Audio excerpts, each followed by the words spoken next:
Yeah, there we go. We're live. Wait for the light to come on. Yeah. We're live. Too much me tattoo showing it. Yeah, put tattoo away. Me only. Evening all. Hope you're all good. Hope you're having a great day wherever you are. In fact, I hope you've had a stunning weekend and the weather has been good for you. All's been safe, handsome and fun for you and your families. Welcome to the pub. Welcome to Hampshire Outdoors and Survival. First thing I'm going to do tonight, before Jay's quick enough to remind me, is put up the warning. So, this channel, or this live chat tonight, has been hosted by me at Hampshire Outdoors and Survival, and my lovely wife, Kaz, who is moderating this evening. And Willow. There will be no signs of gratuitous violence. There will be no blood. There will be no extreme language. There will be no political, religious, or otherwise views shown this evening. However, please remember we are all adults on this channel and occasionally the odd slip will come out. So, it is an adult-based channel. We occasionally discuss things that may be of an adult nature. If you've got young ones watching, just be prepared. You might have to do a little bit of explaining or possibly put fingers in ear rolls. Okay? Other than that, guys. Yes, good evening, BJ. Stealth, how's your knee? Silver, BJ, who else? Has anyone, the rest of anyone? No. Yeah. Faces, yeah. That's it. Right. Right. First things first, as always. Right. Kaz is joining me for a drink tonight. Hey. So Kaz is on the Thatcher's apple and blackcurrant cider. So I did treat myself to a little bit of vodka and lime the other day, but then we found out that Willow liked it too. So there you go, my darling. Ooh, got the Thatcher's tonight. And purely simply because I'm feeling a bit fruity and, wrong phrase, because I fancy something a bit different, I'm having a Lily's mango cider tonight, which is brewed in Somerset. It's slightly sparkling and is only 3.4%, so not particularly alcoholic. I shall let you know how that tastes. Mango, I saw it, I was like, mango cider? I don't know. Thank you, BJ. Yeah, we're doing well. I'm having a much better week this week, thank you. Oh, cheers, my darling. How's your cider?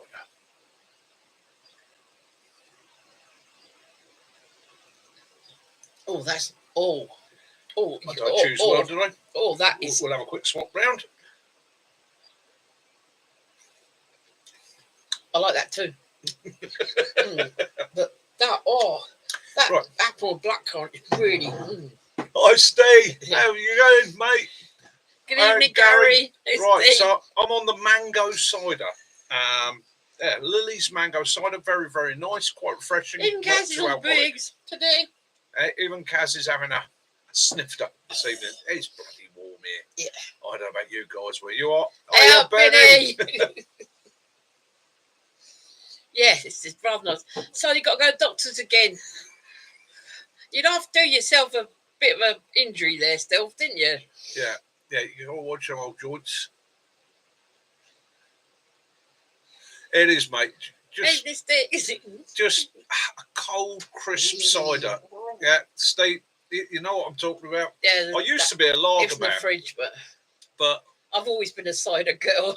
It's not ready for me. Hot weather, cold cider, cuts through it all. Lovely, refreshes, does what it needs to do. Probably the West Country in me, actually, to be honest with you. We pronounce it cider.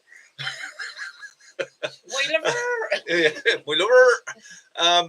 So what's been going on for me this week? Well, a bit of a crazy week this week. Hopefully you like the introduction and beginning to map reading. Going to do a bit more of that for you this week. And that came at the right time. Had a bit of a crisis with my mum and my stepdad and had to clear off really, really quickly to the Isle of Wight. Don't want to go into that too much. But it's all good. It was just had to shoot over there, help out with a couple of bits, and then shoot back and be on standby to do a couple more bits in the next few weeks. But that's what you do as family, isn't it? Somebody breaks the door handle, bulb needs changing, things like that. You got to go do it. Anyhow, wherever you are in this world, whatever you're doing, this week, keep your eyes to the sky, because they're saying we may even get some more northern lights. However, they're saying wear sunglasses now at night, because there may be. Sorry. Dog's unconscious. It's there may Sorry, be dog. some solar bursts that are extremely strong. Well, that's how I read the article as it was posted in one of the online publications that you get from the big newspapers. And I read it once, and I've read it twice, and I read it 3 times, and I went, wear sunglasses when observing the northern lights, just in case there's a solar flash which could damage your retinas. Also, it's about solar flares in the daytime, isn't it? The sun. Solar flares, Yeah. this is where they've cocked up.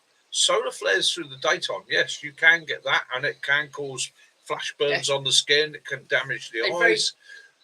It's not very common unless you're actually looking directly at it.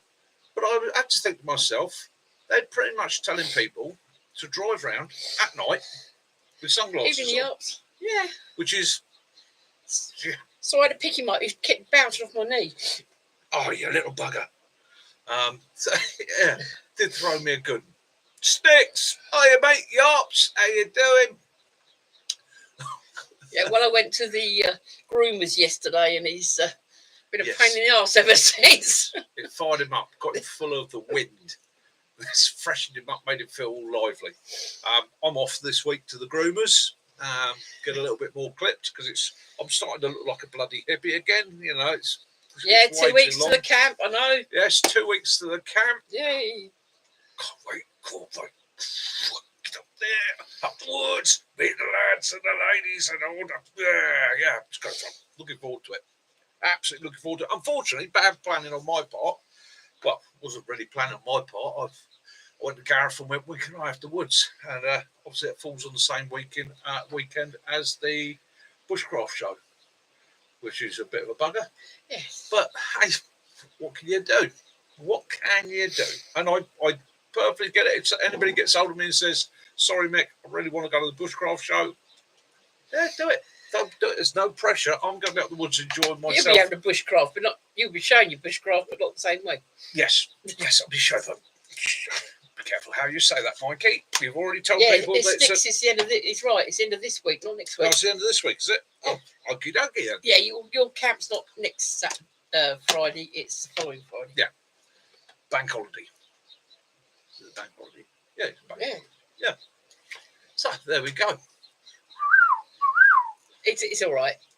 I'm just having one of those days, full of energy, full of life. I got a really good night's kip last night. Really good night's kip. Night before, I was flying around the darkest parts of Hertfordshire on a mission late at night. For your son. Long drives, dark lanes. Very, very spooky. Can't say too much. But it might lead to another video at a later date and somebody coming to visit us to talk about survival vehicles. Be a bit of a giggle. But I did that. Following day, long day. Last night, hit the sack. And I don't know if any of you have done this, but I hit the sack last night at about 10 o'clock. And my head hit that pillow and the lights went out. And the next thing I know, the alarm's going and it's 7 o'clock in the morning. Nice. That Nick, was you were a that proper- tired yesterday that you didn't even hear that the alarm went off for you to watch Dee's live. Yeah. And he just turned it off about to sleep again. Yeah, so I missed Dee's live yesterday. So Dee, I am really sorry, mate, but I was didn't get home to the wee hours of that morning and was shattered. And it was a reaction. It wasn't a thought, oh, I'm not getting up for it, because when I did wake up an hour later, I sort of went, ah. Well, Steve, the camp isn't actually next Friday. It's the actual 31st of May. 31st, 1st and 2nd. Yeah. That's it.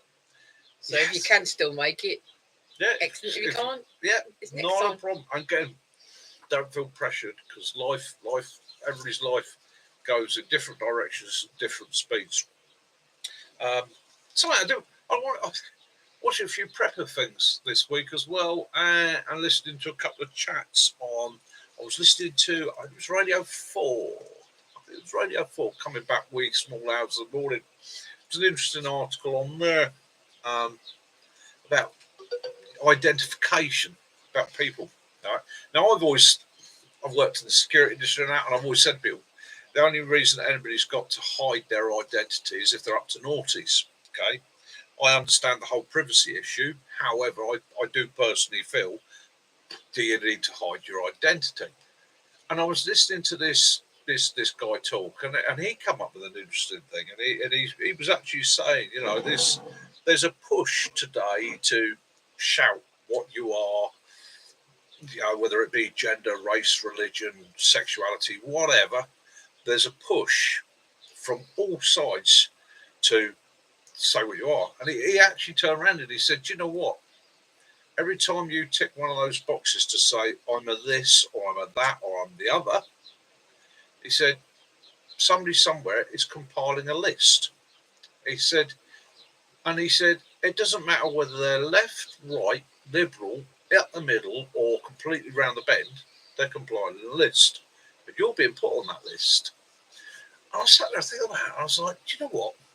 Without wishing to sound a bit paranoid, it's bloody right. So maybe, not so much in my identity, i.e. who I am, I think I'm going to just start answering with none of your business, because it isn't. Because when I was actually listening to this guy talk, and he said, whose business is it your sexuality? Whose business is it your religion? Whose business is it colour, where you're from? Nobody's. If you click buttons. Yeah. What's important is, are you a good person? Are you a bad person? Okay, that's all. How much you're drunk. That's all that fucking matters. So it really doesn't matter other than that. And I was like, he's bloody right, you know. So yeah. Oh, so that's from now on, Mickey, when he gets that comes down and it says tick the box, I'm just going to put none of your business. Okay, simple as that. If they don't like it, I now know why Willow keeps bouncing into my knee. He wanted this. Look, he's licking it off my finger. You're not having any more. We have an admission to make in this household. We're going to have a meeting, but our dog is an alcoholic. Not that we've given him intentionally alcohol. However, Caroline puts down a glass of vodka and lime. He's in it. And the next thing you know, the dog he's in it. Yeah. I've had that bottle for months. I haven't touched it. Hi, Ray. Like your videos, mate. In it, Ray. Anybody here? Roaming Ray outside. I enjoyed it too, Ray. Dive on. Okay, he's on YouTube. Just starting out his journey with his videos. Dive on, have a look. Got a sweet Land Rover, nicely kitted out as well, isn't it? Okay. Dive over, show some love and support. Absolutely brilliant. So that's off about. That's my political bit out of the way now. On to the alcoholic dog. On to the next segment: alcoholism and dogs in Britain today. Yes, so I have a Shih Tzu that is not only a vegetarian, that he's a raving alcoholic. Good evening, Janet. And he bullies me. He bullies me remorselessly. Yeah. He decides that he is going to play with me, and it doesn't matter if it's 3 o'clock in the morning I'm making Zeds, because he has got his beanbag toy that he will then beat me round the face with. Yeah, it's those PG tip monkeys. Yes. So they're quite heavy. Yeah. Getting that in your face at 3 o'clock in the morning, full force. Janet was saying about your map video. The map video. Oh, yes.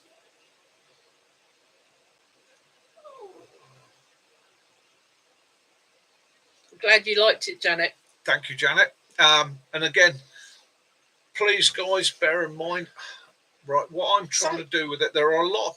Some of them are very technical out there. Yeah, yeah. I went away and watched a lot of other videos. There's some really good ones out there. Royal Marine Commandos do a series of videos on map reading, which are the aid memoirs that they train the troops with. They're very short. They're only a few minutes each. Very, very good. Very, very enlightening. Pretty much the same thing as I taught in my day. Gary. Okay.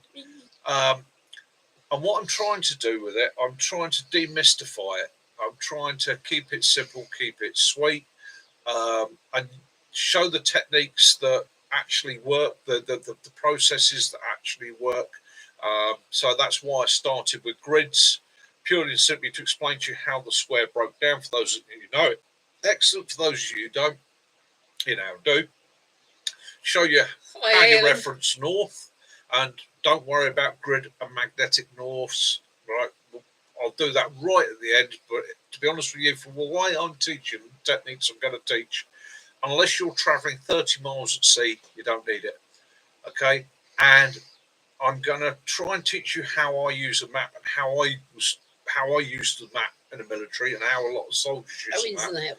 Because it makes it a lot easier than sitting there constantly taking bearings. And it's about learning to recognise. Mike showed me, and I got it quite quickly. Yeah. And we used to do a lot of off-roading, so I used to do we'd be the lead car, really. So, and I actually managed to get 7 Land Rovers, etc., through Salisbury town centre without losing one.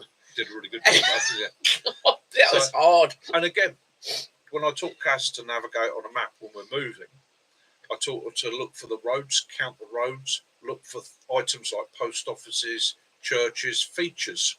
Okay, and that's all it's about, is figuring out the features on your map around you. As I said on the intro video, if I gave you an Ordnance Survey map of where you lived and you'd never seen a map before and said, find your home, if you studied it for 10 minutes, I guarantee you could find your house, because you'd recognise the roads, the features, the shops, and the general layout. And the pubs. Yeah, and the pubs. Lots of pubs. And so all it's doing, when you take it out into the boonies, is applying the knowledge of the features, knowing how to orientate yourself and your map. So you and the map are looking in the same direction, and then looking for the features on the map.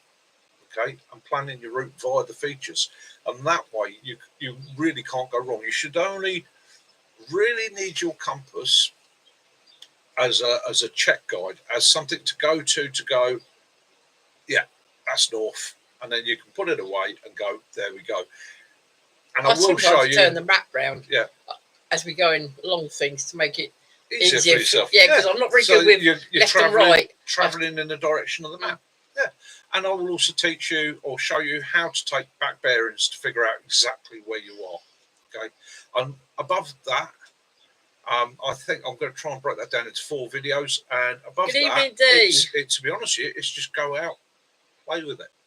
Okay, play with it. Start somewhere you know, look and learn the features, and then it all starts to go click, click, click, click, click. Before you know it, you're out in the middle of the Sahara, counting dunes, pacing out distances, guiding yourself by the stars.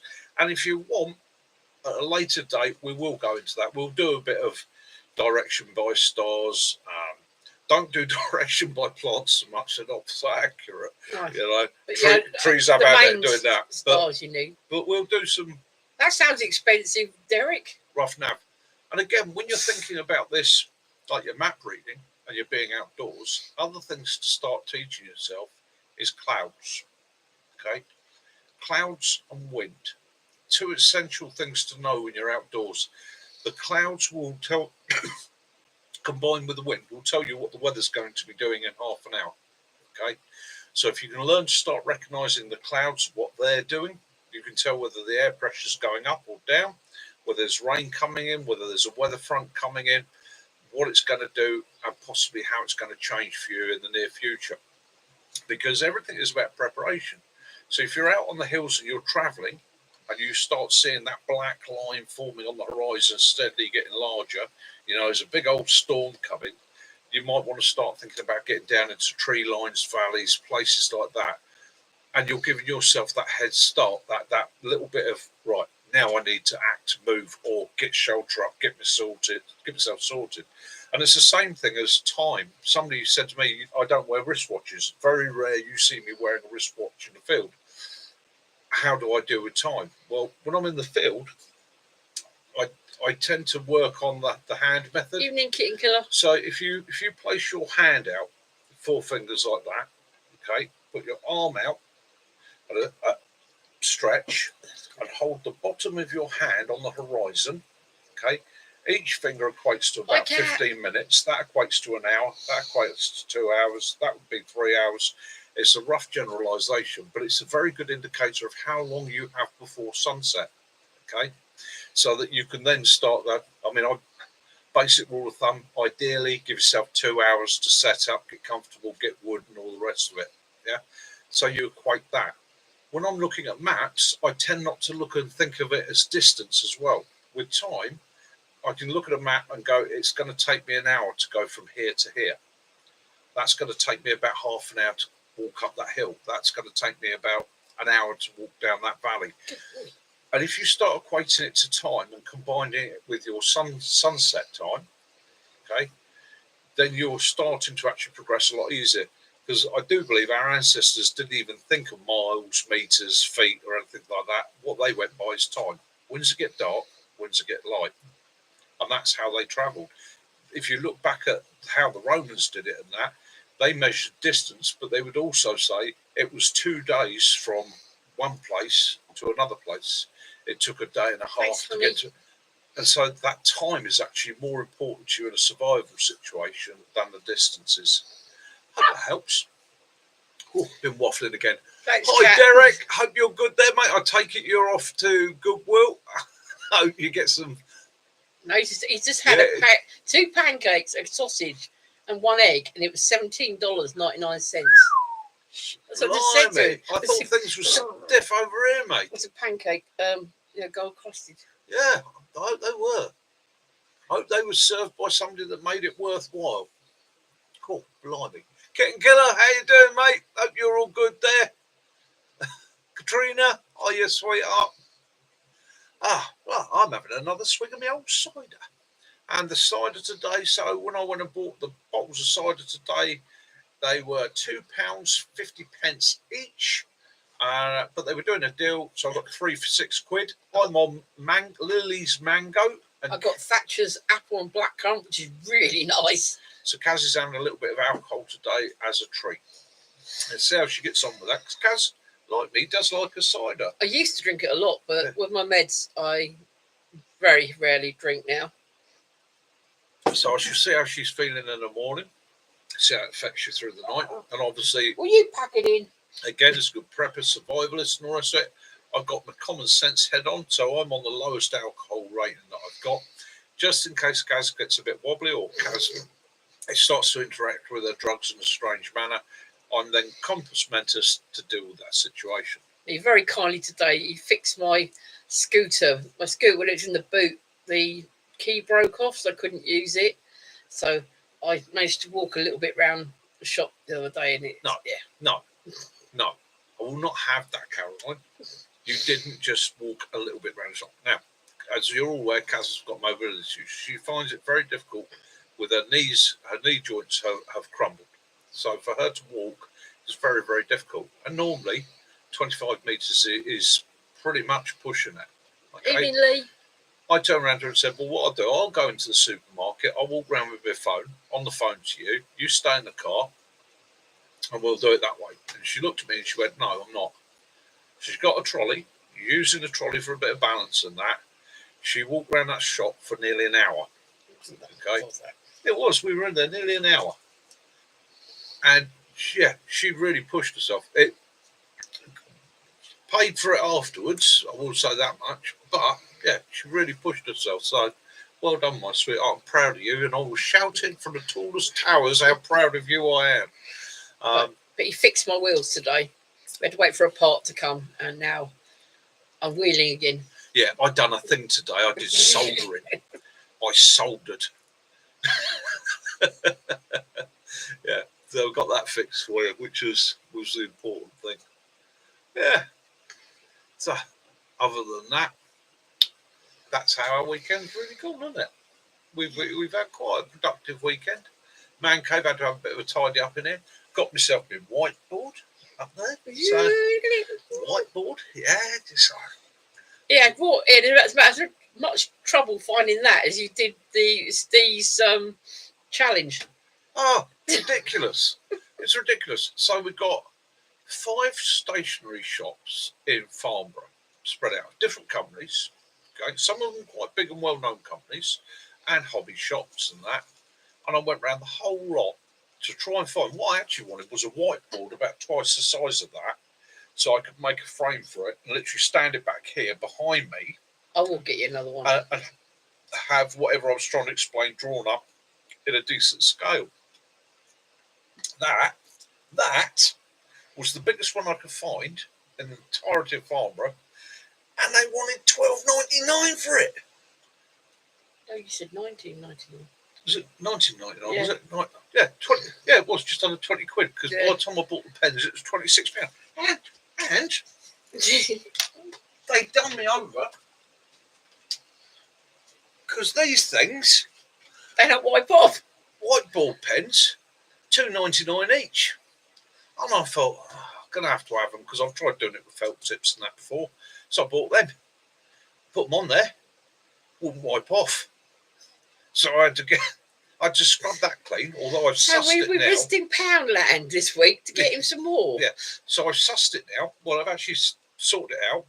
I've got some of my car Yeah, that's what I'm polish going out. to do, BJ. Got some of my car polish out. So here's a tip for you guys, if any of you are trying it with whiteboards.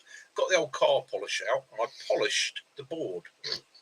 It doesn't stick anymore. It does wipe off now. So I Perhaps he had put to a coating on it. I had to when buy a they first do it. whiteboard that I had to then treat so that it wiped off.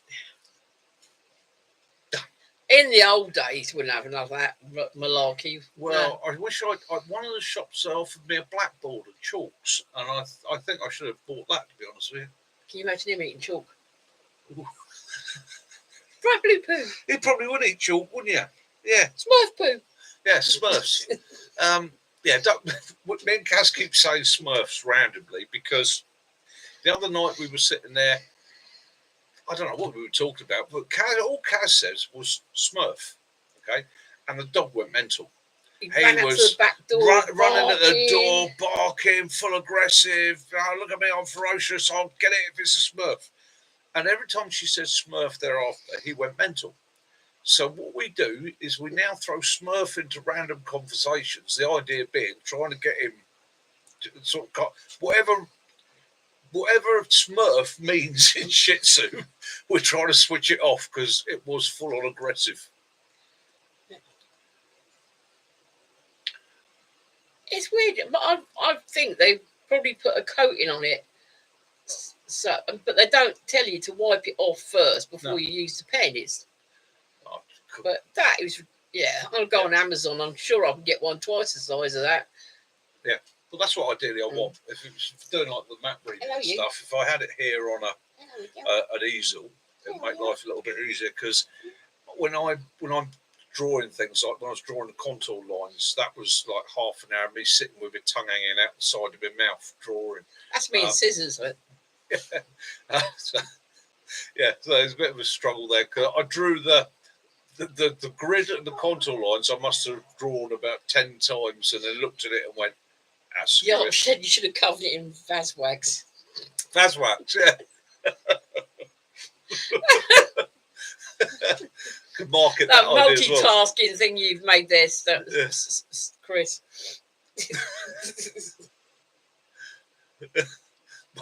Maybe it's a white cane too. Yeah, it's yeah. So that I've sort of got sort of done there, didn't I? Yeah, I wasn't with him. That's yeah. I would have gone. Yeah. Well, in one of the shops, I got a little tiny one, about that big, right? And it was like an Achilles play set. Yeah. And that was like $6.99. A lot of some of the ones they use them now for like weddings as well. Yeah. Well, they kept saying to me, kept going to these shops saying, "I want a large whiteboard." Oh, nobody uses them anymore. Everybody uses an iPad. And I went, if you've got about 40 people in the room, how are they going to see what's on your bloody iPad? well, everything's projectors these days, isn't it? It probably worked too as well, Chris. Yeah. Might give that a go. Once we've got the big one, that one might become sacrificial. It was sweet seeing your daughter with a carrot and a rabbit inside. Yeah. That is so sweet. That made Kaz's day. Yeah, we're much better this week, BJ. We're We're feeling better in that song. Yeah, but as a face, put a bit of face stuff on, and yeah. And I've lost a little bit of weight. So quite happy with that. Lost my Leatherman. Again? You're Yeah. always losing it. It's probably in the car again. No, I found it, but unfortunately, it's got to go back to Leatherman. It will go back to Leatherman. I'll send it away. And one of the great things about owning a Leatherman, whether you bought your Leatherman brand new from them or not, okay, when that happens, you break a blade, bust a tip, chew up a tool, lose a screw, parcel it up with your details, go online to Leatherman, and they've got their returns department, and you send that back to them, and they'll replace it for you. Because Leatherman have a no quibble, right, lifetime guarantee. And basically, there's no receipts asked for, there's no proof of buying or anything like that. I send that back to Leatherman, just in a box with all my information and the rest of it. I don't get this one back. Usually what happens, this goes back, will get refurbed in the factory, and they take one of the refurb ones, they put it straight in the box, and they send it back to you. So it's another reason why, Chris, as I've said to people in the past, I buy Leatherman, because I've sent 2 or 3 of these back for replacement over the years, where I've damaged bits and pieces, lost screws and stuff, and I've never had a problem. I've always had it back within a week. So it's been a replacement. If you're going to use that as your excuse for buying all the Vaseline, no wonder the local shop thinks you're a bit.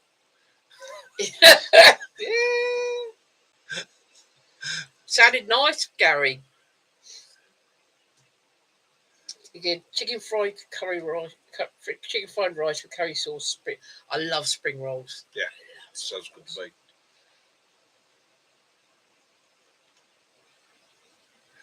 The carrot's called Crunchy. The bunny doesn't have a name. Excellent. Hi, Kiwi. Just watch out your dog don't get all the cocoa butter, because I used to put that on my leg, but I'd stopped doing it because Willow was using me like a lollipop. Yeah. Hands feel great. Yeah, that's a good Chinese meal. No, that is a good Chinese meal. Yeah, I found the best place to get that Vaseline is Poundland. You get the huge get the big tub, don't you? I mean, that's... Okay. How many tubs you got? I've got that one, which as us preppers do, you sit there and you go, oh, it's only about a quarter in it. I bought that one.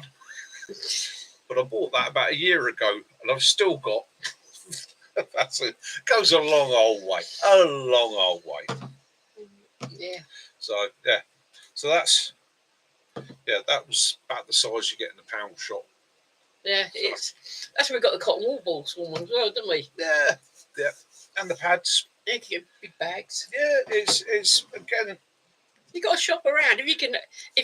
That is, you got the chance. Save yourself a bit of pennies for the more expensive stuff. Well, this is one of the difficulties, isn't it? It's one of the problems I have. I mean, I'm sat there saying to Kaz, I want to try and find a few more items to do reviews on and that, because I enjoy doing that. I enjoy trying things out for the first time. I'm looking forward to sort of showing other bits and pieces. In actual fact, I've got to go through some of my stuff and look at what I've got, maybe do some reviews on some of the kit I use regularly.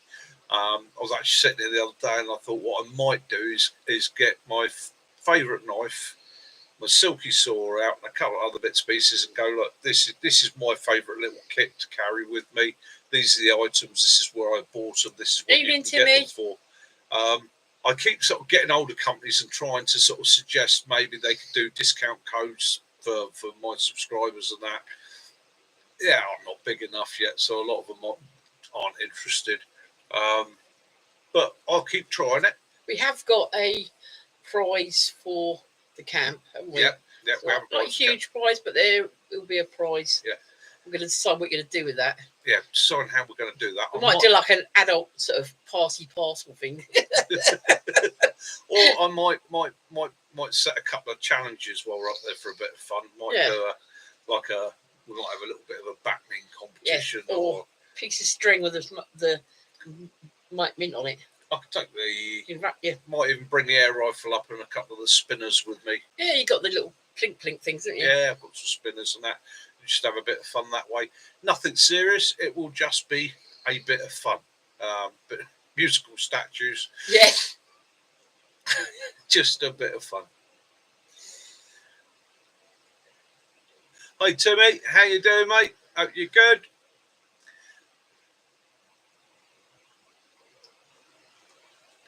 Oh mate, oh no. Oh Timmy. Do you want some? Do you want to lend an ear, Timmy? Yeah. He says nothing he can share in the chat. Oh right, okay. Plans have just been trashed. Mate, Timmy. We're here for you. Yeah. And you email us. Email us if you want to. If there's anything we can do, just email us again, because it's all about support. Yeah, no, you're not alone. Supporting one another on this channel. Nobody's judgmental. We'll try and look out for one another. I mean, let's face it, nobody can be judgmental on this channel because you're all following and supporting me, and I'm probably one of life's biggest gups. Aren't I? If I can break it, it'll break, and if I can cock it up, I will cock it up. And my mate Sticks, I'm not going to say too much Sticks, but my mate Sticks, One Night Survival, next challenge. Oh, You know your friends yeah, are, Chris. don't you? I had it in the ear for about an hour after that. You really know your friends are. Oh, my nemesis. But yeah, so that's going to be a bit of a giggle, and you're going to see me sweat on the next One Night Challenge or One Night Survival. Well, it won't be the next one, but the next one that me, Sticks, and that are doing. There will be one out shortly, which is going to be some of the contributors, some of you guys, are having a go, and yeah. So, but we're already setting the next challenge and possibly the challenge after that. So, yes, it's going to be a bit of fun. And again, it's one of those things. Put ourselves outside outside of our comfort zones. Okay, it's do the things that we struggle with, do the things that we find difficult. Because if we can show us mastering it or dealing with that situation, then it's a progression onwards, isn't it?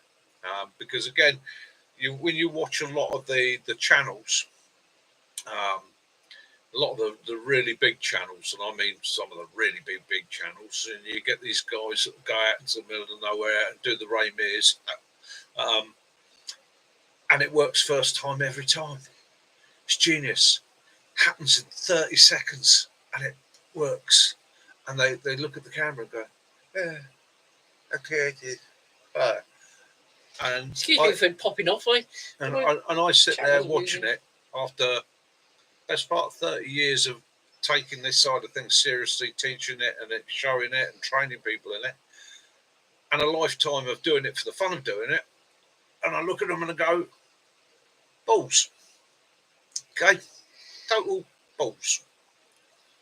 Yeah, because it isn't always that easy, and I think sometimes you have to be honest enough to say, this particular technique I don't particularly use.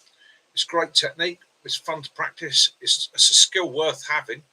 However, for me, it's not practical. We all screw up now and again, but it's a laugh and you think, oh my God, I don't believe I just done that. Yeah. No, it's like burning my fingers, which have healed up. Yeah, they took a long time though. They've healed up, no scars, no issues, absolutely fine now. BJ, I'd like to do a video on a budget kit or a beginner kit. Okie doke, mate. Yeah, it's if you show your cock ups, your fails, your mistakes. The one I had recently. Why people take them out? Why? I wasn't filming, but I was actually setting up a tarp for myself, and it was just me out enjoying myself. And I set up a tarp. Always to me. Something I've done probably thousands of times in my lifetime, and I set the tarp up, then my usual knot, tied it off, I said, threw the tarp over it, and the knot went, la, la, la. The whole thing fell to the floor, and I just stood and looked at it and laughed and went, there you go, it happens. You know. I believe, Kitten, that was a one-off. Yeah. Chris wearing his wife's clothes. Yeah, yeah. I'm a bit, We'll see you at the camp. yeah, I'm a bit worried about the camp there, Kitten. It's yeah. Yeah, but again, and if I had been making a video and that had happened, I would have probably left it in and I'd have laughed about it and gone, there you go, check your knots, don't get overconfident. Well, it's like it you happens. watch on like the failed TV. Yeah. You think yourself, well, someone's got a video and they thought it's stupid enough for them to put on, and they can make a whole film or a whole program about you fucking up, Well, I don't think, and I honestly don't think there's any of us that do wild camping, bushcraft, or anything like that haven't done this one. And that is, you've got your little fire going, your stove going, your cooking area going, and it's all working perfectly. You've got your water on the boil, it's all set up, everything's going sweet. You swing round to pick something up or do something, or get your coffee or go to your cup or even go to put your spoon in it and knock the whole lot off. Like, invariably putting your fire out. And you just sit there and look at it and go, bugger. Another thing is, it makes you human. Yeah. We all make mistakes. No one can ever put their hand on heart and say, I've never done anything wrong. I've always done it right. Yeah. But the reality of it is again, if you're teaching people that don't know, yeah, it's that stop, go back to the beginning, start again. And it's that, don't panic about it, don't get upset about it, just and start again. And if you can, laugh at it. Have a giggle. How the gods can sometimes conspire against you. It's that's what it's all about. Because I think that's also one of the strongest traits you can develop for survival is a sense of humour. The Royal Marines have a part of their ethos is a sense of humour in the face of adversity. Okay, which I've always thought was absolutely spot on. When things are going wrong and they're going bad, retain your sense of humour, retain your ability to laugh at yourself. It will help you through the situation. If you go automatically into Mr. Angry, Mr. Moody Head, everything you try and do from that point on is going to become a struggle, because what happens is, this is my father's teaching. My father was a brilliant mechanic, and I remember being a nipper, and I was trying to put the air cowling on a Volkswagen Beetle engine from underneath, and I was trying to get the nut in or the bolt in, and it wouldn't line up, and I was getting more and more wound up with it. And my dad just went, stop, go outside, have a cup of tea, sit in the sun for a minute, have a smoke, then come back to it, and it will go first time.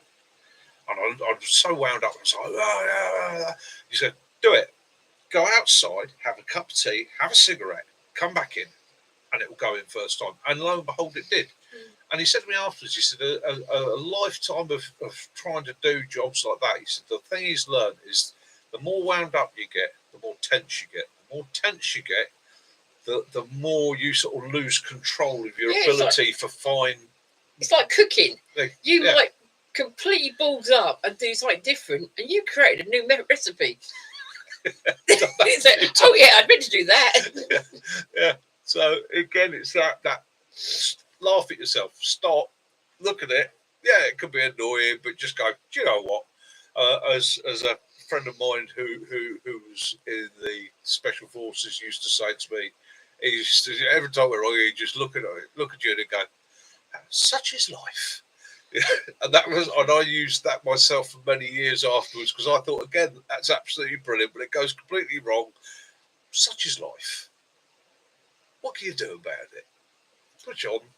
Don't let it wind you up. You can cry about it. Get on with it. Yeah. You just think, oh well. Yeah, the whole thing. Don't cry over spilt milk. So that's, try and retain that positivity. Try and retain that sense of humour. Sometimes it can be difficult. Sometimes you can look at it, but as that very wise Indigenous person said to me, what are you worrying about, white man? The sun will come up tomorrow. And I was like, true. So sorry, the dog's got a puncher, I think. yeah, Dog's it's deflated. The dog is sat down between my feet, looking up at Kaz, going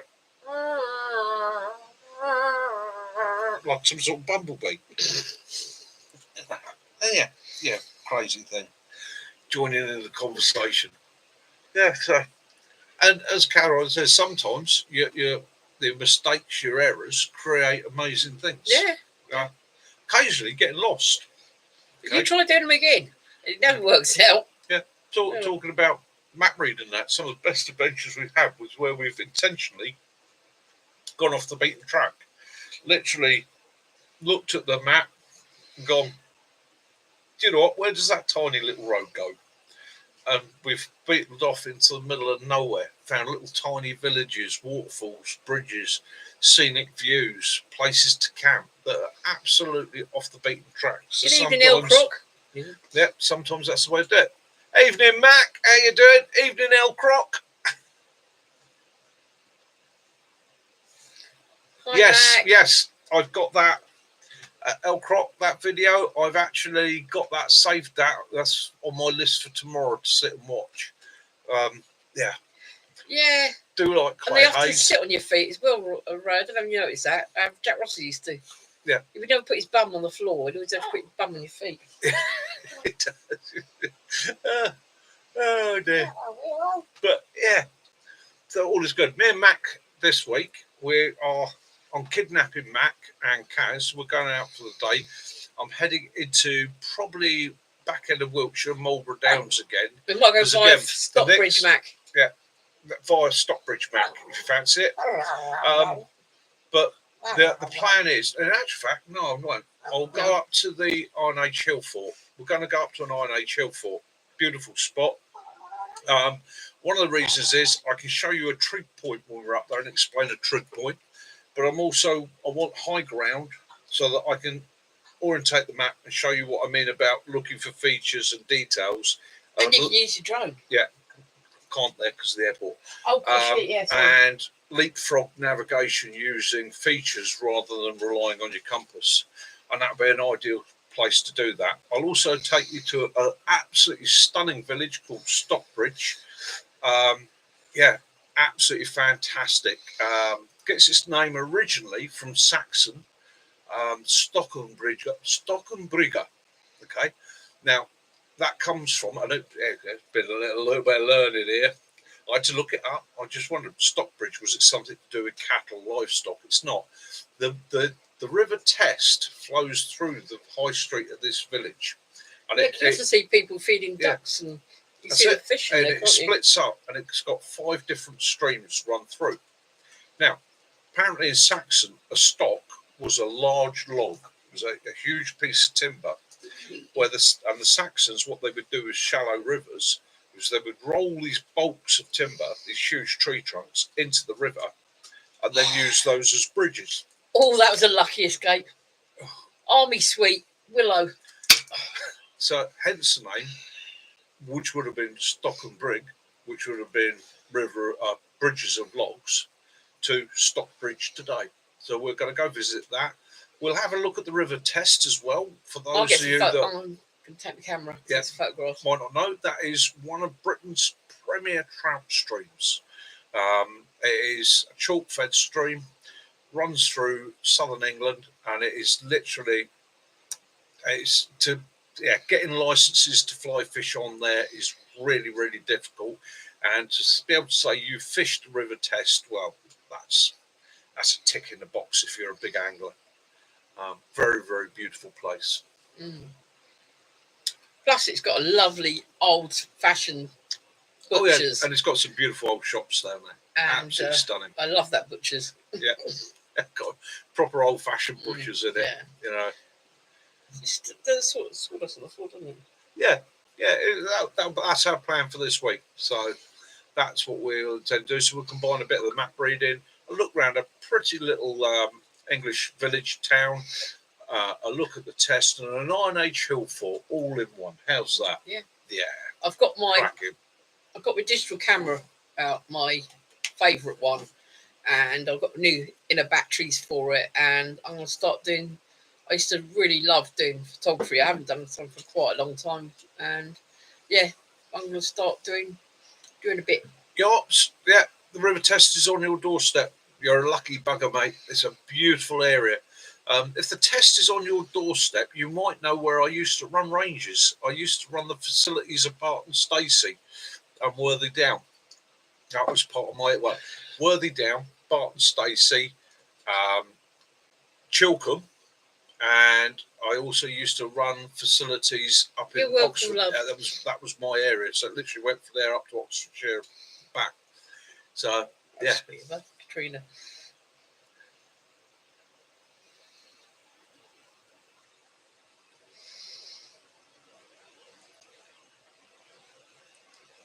Oh, thank you very much, Katrina. Yes.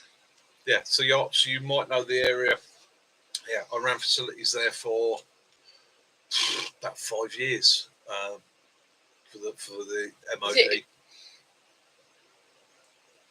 Do you have to be part of a club then to do the River Test fishing? I don't know if there's a stretch of it that's actually you can get a day ticket on. I think it probably is, but a lot of it is very much sort of we've got a lot of club waters or stretches. I know they have the officers club at Barton Stacey. They've got a stretch of it, and then you've got various organisations and estates all the way through. There was a couple of the estates actually either side of the MOD stretch. They used to charge an absolute fortune. In actual fact, they used to get quite angry with the Ministry of Defence because our beatkeeper used to occasionally catch their people straying into our stretch, and it'd be like, sorry, you'll have to go back into your bit. Yeah, and they would get quite upset about it because the MOD didn't charge. I don't think they charged the officers. But again, we used to go to a lovely pub for a Christmas dinner there, didn't we? One of the shooting clubs. Yeah, yeah. Good evening, FU crew. That's Itchen Valley Gun Club. Yeah, absolutely brilliant. FU, how you doing, mate? You're never late. You're never late. It's always good to see you, and I hope Chicago is treating you well this time of the day. Matt couldn't live next to this poaching boy. Yeah. Ridiculous. Just imagine you could just put it out and line out your window, Mac. Oh. Well, there's me and Mac walked down there. We tried to do a video down there a couple of weeks back, and unfortunately, I corrupted the SD card. But we found a little stretch of the river actually runs down past the little cafe. It's got the seating area. Ooh. The river literally runs through here. As we're walking down, you can see the brown trout in the. Oh, brilliant! Do we once went down? We were going down to Bodmin, and with Steve and Jason, and we stopped at that little pub that had a canal next to it. That was the same as that. It was beautiful. Yeah, that was the one just off the M5, wasn't it? Mm. Yeah, that was absolutely beautiful. Yeah, came around the long way, didn't we? Actually, we see from the motorway. You can see this beautiful little pub. That's right. And it was. Yeah. We'd had a hell of a journey, haven't we? Yeah. We'd been stuck in traffic for about 4 or 5 hours on the motorway. And we could see it, and to get there, we were thinking, surely we've got there by now. And in the end, we did find it. It was, stunning. One of those beautiful little stop-offs. Hi, Martin. How you doing? 80 degrees, too hot for me. Still got to do a gym workout later on, brother. Oh, yeah. Well, I told her about your car, your van. That's just expensive old. FU crew, right? This is from me. Reduce your workout. I'll give you permission to reduce your gym workout today on account of the weather and the heat. And as your survival advisor, I say take it easy, brother. Get yourself a cold brew, knock it back, and enjoy it. There's always tomorrow.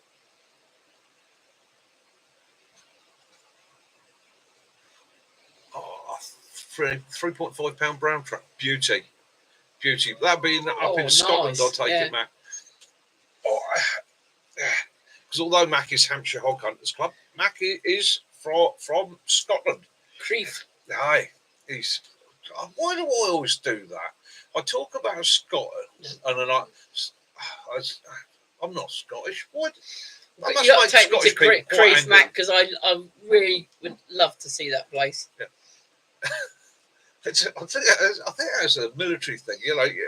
Over the years, you know, a lot of the guys that I've worked with over the years have been, as you would say in the military, jocks. Okay, and it's one of those things you get so used to hearing people say things like, "Aye, Mickey, but tomorrow we'll," and you just pick it up. I find myself now speaking to Scottish people, they must think, "Who is this idiot? Who is he appropriating our language?" Well, Mac will tell you when he goes back to Cornwall, he's only going back an hour, and then he's gone full yokel. Yeah. Yeah, it's one of those things, isn't it? I suppose you just do it without even thinking. Yeah. Or I do it without thinking. I tend to pick up on accents and sort of pick other people's accents up. Yeah. Swig of cider time. Yeah. He's got me drinking, Mac. I've got the.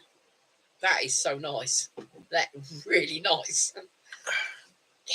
Willow likes it too. It says rich and fruity, just like.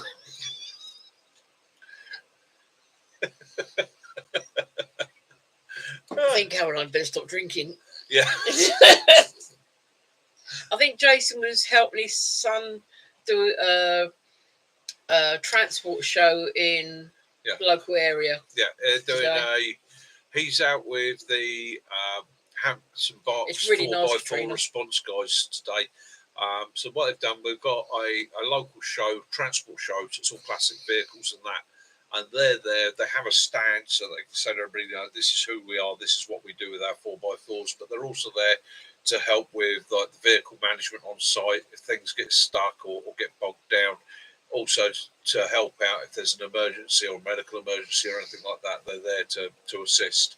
So that's Jace and his son have been volunteering on that all weekend in actual fact. So they'd have got there Friday night, all day yesterday, all today, and they probably won't be finished till the very last person leaves the site tonight. He got those from Morrison's, those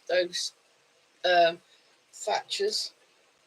I think they're doing an Asda as well. Yeah. But it's yeah, well, that's the new one. That's Thatcher's, so you should be able to get that in pretty much any supermarket. That's their latest one. It is very, very nice. But if you also see it, trace the black currant in it. If you also see it, it sounds a bit strange, Katrina, but yeah, it's quite fruity. Lily's mango cider, that's really nice. And the other one you got is that. And the other one I've got, just in case I run out, it's got Orchard Pig. I've got Orchard Pig Reveller. So, and that's a 4.5% medium cider. Because I'm not a big dry cider fan. I like something that's a bit sweet. So, Lily's, what's it say about this? An aromatic sweet cider expertly blended with exotic mango to create a smooth, mouth-watering tropical flavour.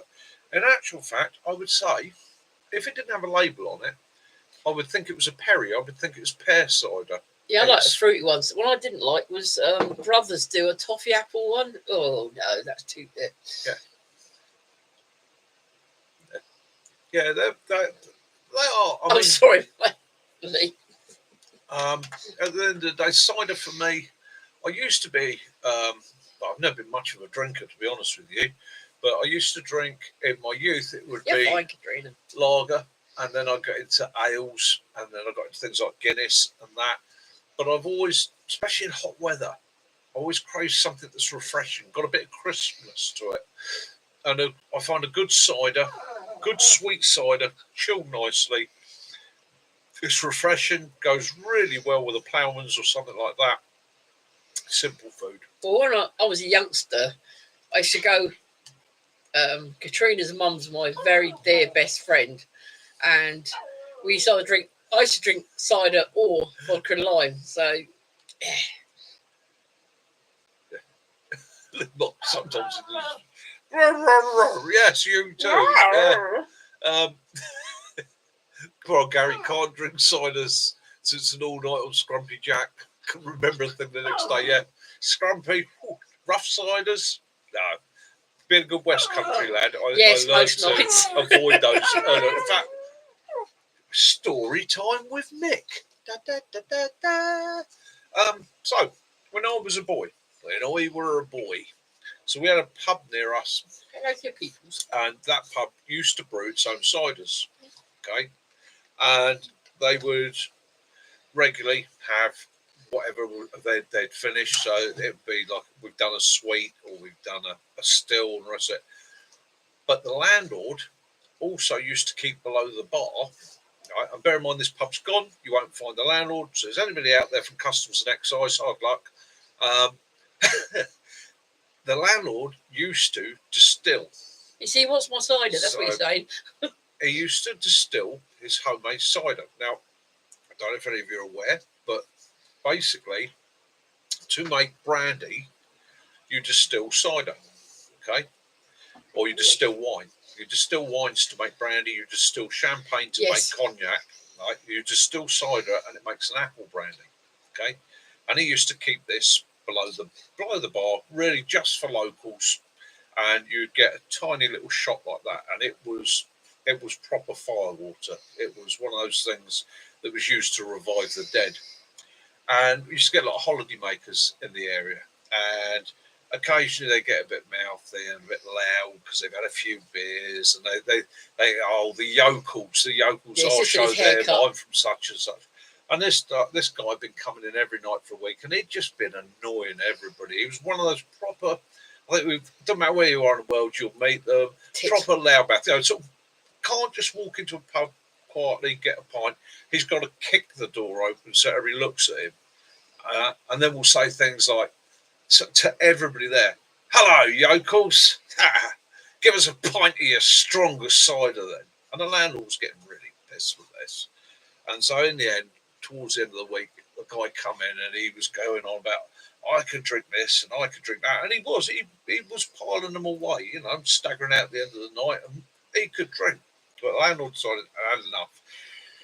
So this guy came in and he was going on about strong drink. And the landlord goes, "Well, we do have one strong drink in here, but it has a rule. If you have a pint of it and you can still stand up, you'll have your second pint for nothing."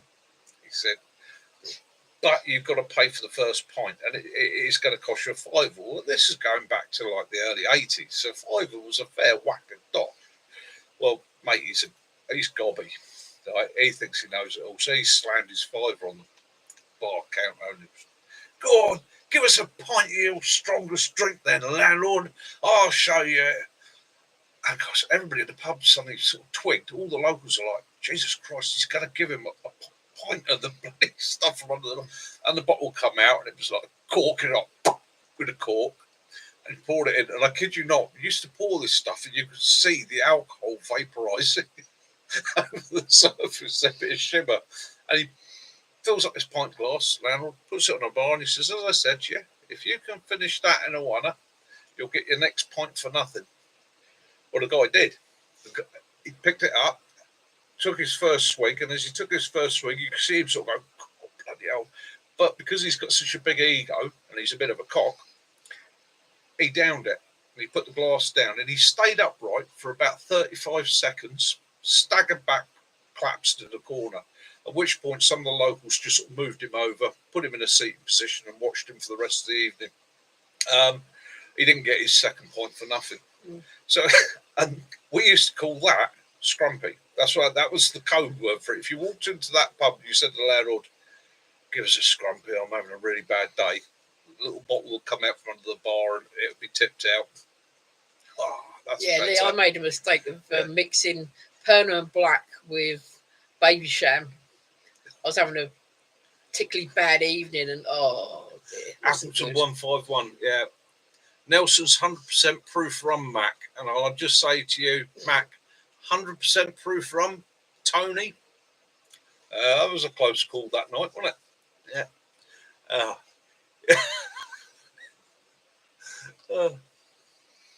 Yeah. So I've always been very polite in a pub. Always a, "Evening, landlord. How are you? Your wife's looking lovely this evening. Oh, yeah, please have a pint of something fairly tame," because I fall over straight away. I'm usually on the squash, but yeah. Yeah. So It's I'm going laughing. to go back through the comments now and have a.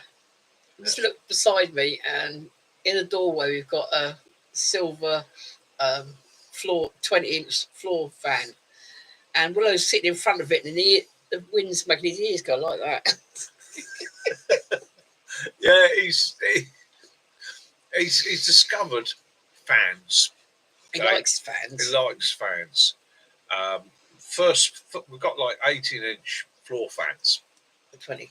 20-inch, Yeah. 20-inch floor fans. And the other day got them out because it was starting to get warm. Got one going, and I thought he's going to be a bit nervous of it to start off with. So I was making a fuss with him. I got it on the low setting. I was sat in front of it, tickling him, and the rest of it. And he stood up, and it was before he'd had his hair cut. Everything's flapping in the wind.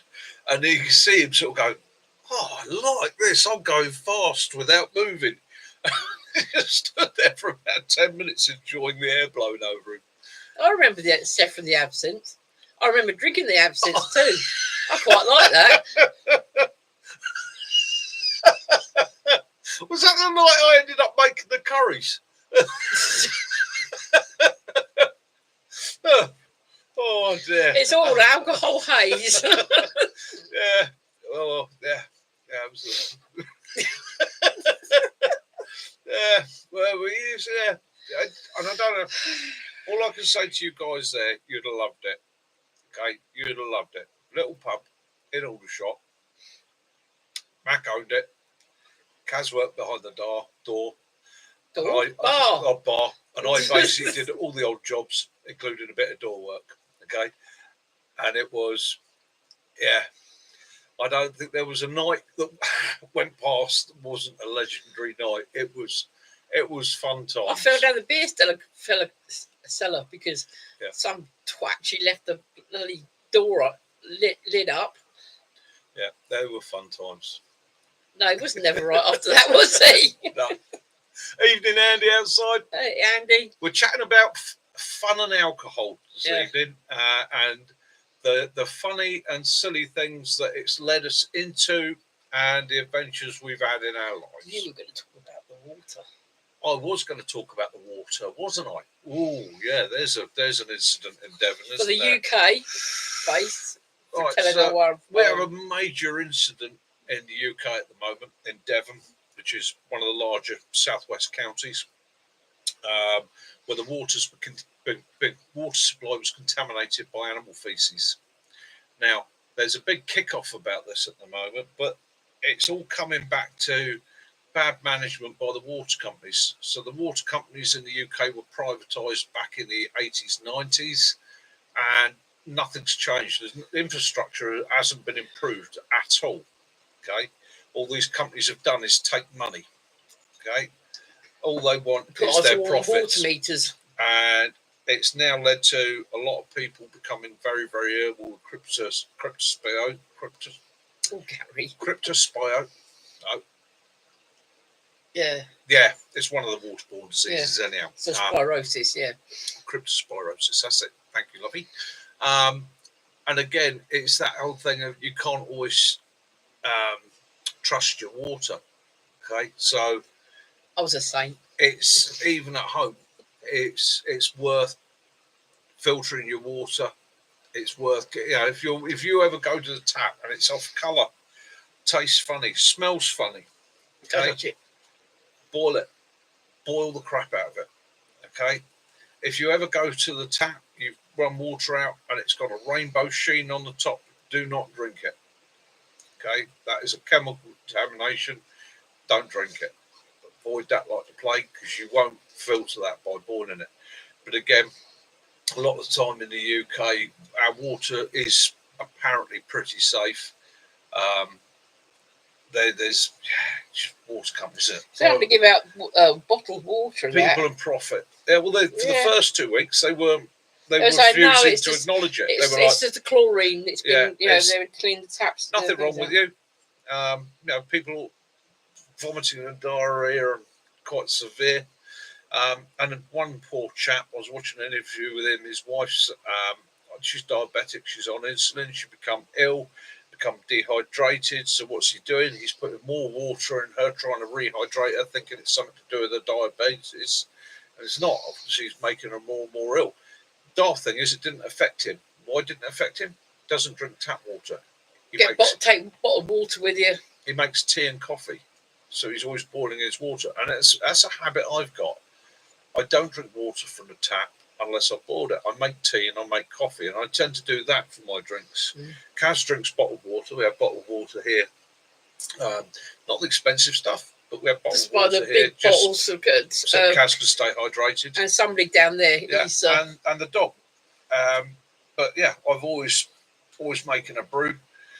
I probably drink way too many teas and coffees through the day, but we ourselves noticed we descaled the kettle, and within 2 weeks it was just to scale back again. Yeah. So you're drinking that. Yeah. So Oh, I am, mate.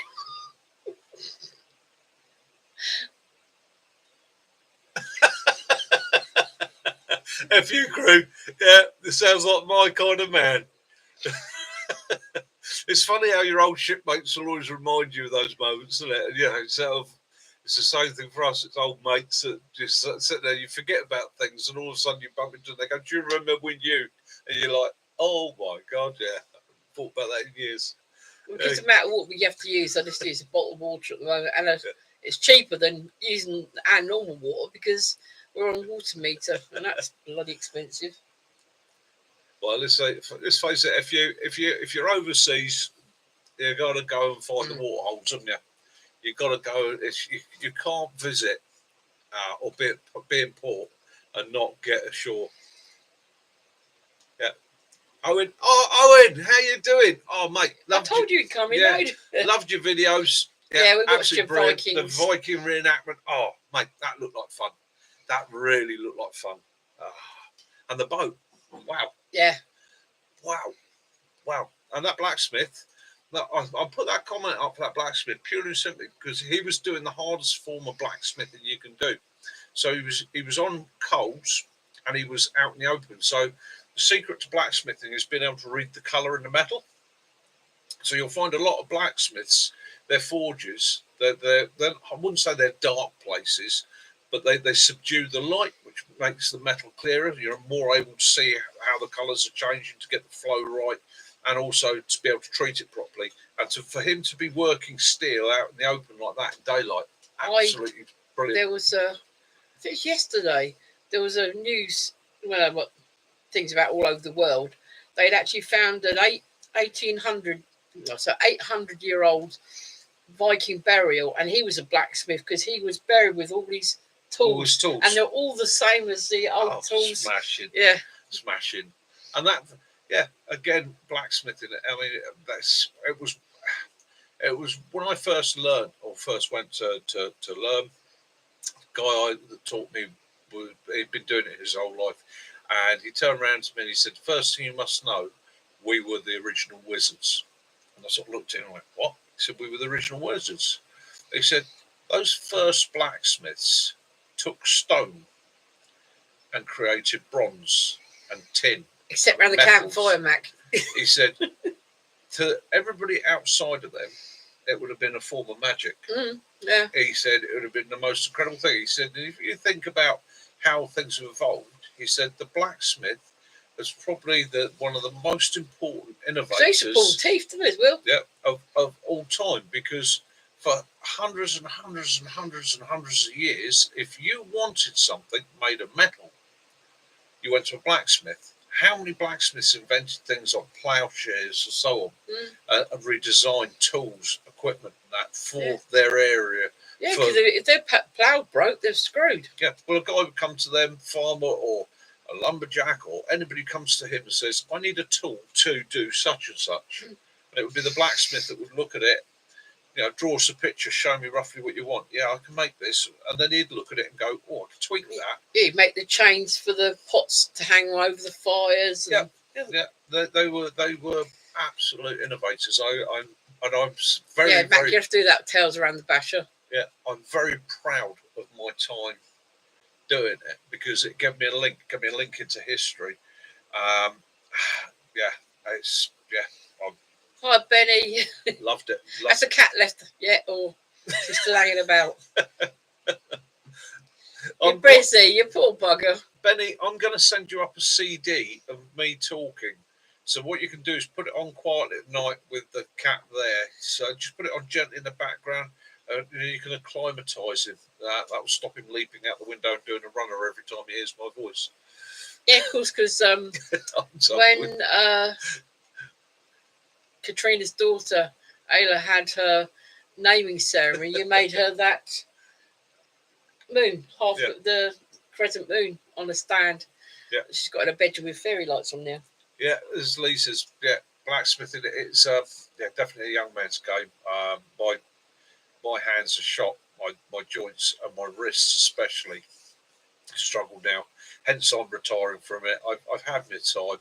I'll still fabricate bits and pieces on occasion, but the hammer work. Wow, Andy, that's amazing. Half an hour's hammer work tells on me now for days. Andy was saying a friend of his worked on a waterboard.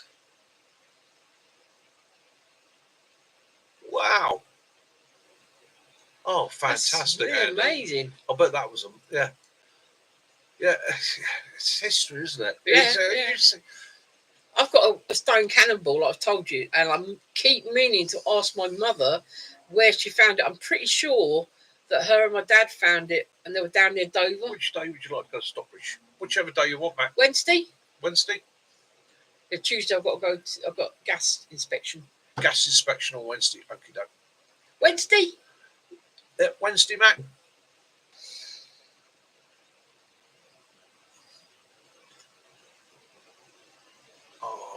Oh, poor thing.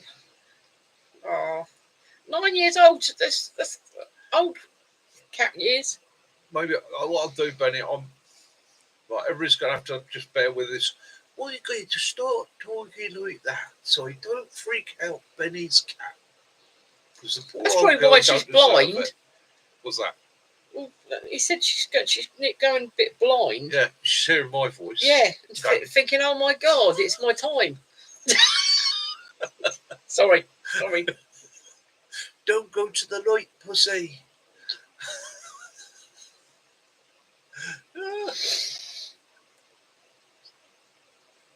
Excellent. Pick up Wednesday then. Yeah, Wednesday. Right, Wednesday. So Wednesday, I'll be doing the editing. Thursday, video will be up for Friday. Brilliant. That's this week planned. Oh, Mackie's fixed my little scooter now, so I'm. Yeah, perhaps you should get some earplugs. We'll do that for those little headbands on. They put them in the vets to keep the noise down.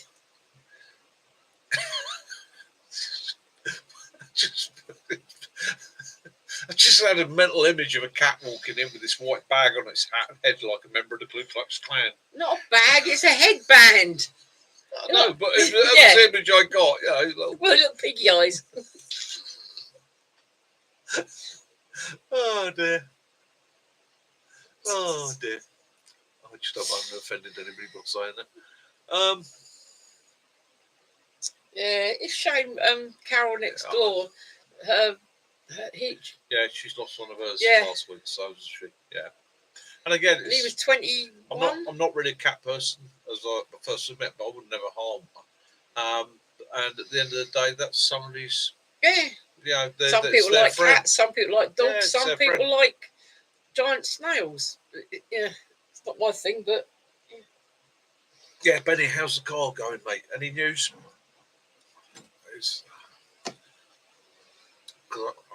I take it because one of the issues for Benny is they're going to be doing all that stuff in that woods that's near him. Yeah. Now I know he doesn't like using it because it's trashed. Yeah.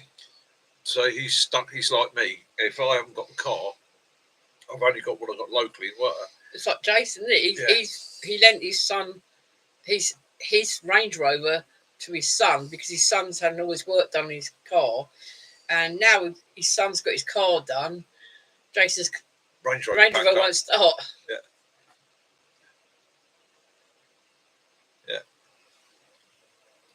Yeah, fur babies, pets. We get attached to them. Oh yeah. Yeah, you form a bond with an animal. It's nothing to sound wuss about. No, nothing to wuss about. I completely get it. I'm just My only experience of cats was really farm cats. Although we did have one when I was about 19 called Napoleon, and I loved him. I thought he was a wonderful character and all the rest of it. But I'm Probably. I'm more of a dog person than a cat person, and I think usually you're one or the other. But I get what people see and like in cats. You know, it's just everybody's different. I love rats. I've had quite a few. We've had quite a few over the years, haven't we? And polecat ferrets, and we've had stick insects, loads of stick insects, guinea pigs, Yeah. hamsters, gerbil. Wow, Gary, when he was 13, him and his Wow. mate found a World War II searchlight mount, found a hidden Good door evening, leading to Ali. shelter, found an old gas mask, 2 rifles, and a Sten gun on the wall. Yeah, in the British Museum. Wow. Oh, that's brilliant because that means they didn't rot away to nothing. You know.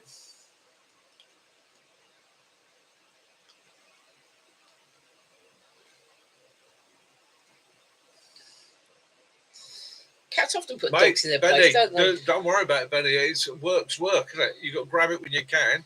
But and don't have a little bit of rush time. I know your little one's on its way, but that's the other thing I've learned. So when I first started this channel, I drove Kaz up the wall because it was literally I would start flapping on a Monday morning about what I was going to do that week, video wise, and then it's a day editing and then uploading it, and I had to get a video up by Friday. And I've come to realise that you don't. I try and get one video out a week, and if I can't, if life leads me astray, then I'll just put something up short, do something off cuff here, have a chat, let people know that I've not disappeared, blah, blah, and that works. And sometimes it's your life's got to come first, your family's got to come first. And the other thing is, we've all got quite stressful lives in one way or another. And sometimes you don't allow your channel to become stressful. Don't let it become something that you're so driven to focus on that it becomes work. It becomes a job, because then you'll cease to enjoy it. And that will come across in your videos. And there are a couple of people you can see out there that you can see their videos when they first started. Not within my group, obviously, but a couple of the bigger guys. You can see their videos when they first started were really, really great because you felt connected to the person. You could see it. And as they got bigger and bigger and bigger and bigger and bigger and bigger, all of a sudden you can see where it's sort of gone to. Outdoor alleys in the Nelson, hot for stealth and low. Yeah. So outdoor alley and kitten killer. What's the weather like in Scotland at the moment? Yeah, become so driven that you could see that the quality actually, or their personality dropped off. Yeah, so look, clutch and flywheel. Ooh. Yeah, Sonson's got his good BMW back. He's had that gone at least 4 weeks. Yeah. It's nice. Yeah. That's good to hear, Benny. That's good.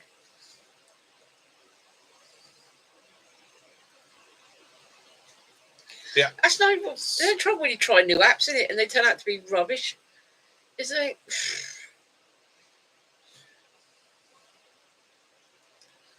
Yeah, health first, family, and then all the rest. Yeah, go with that. Excellent, Benny. Look forward to seeing that.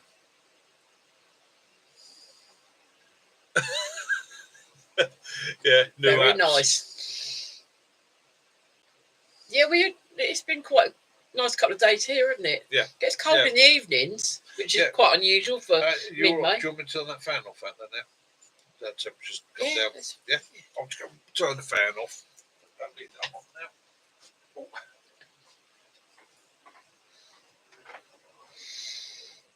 Because they're saying that we've got a lot of thunderstorms coming, and then we're going to be having 3 weeks of sunshine, because we're off to the Isle of Wight 10th of June, just for 6 days. So we'll be back. We leave on the Monday and then we come back on the Saturday, so we won't miss our lives.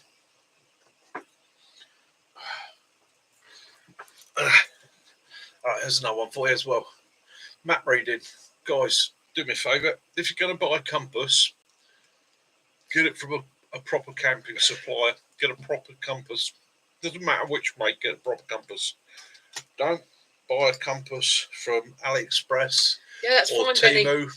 like that.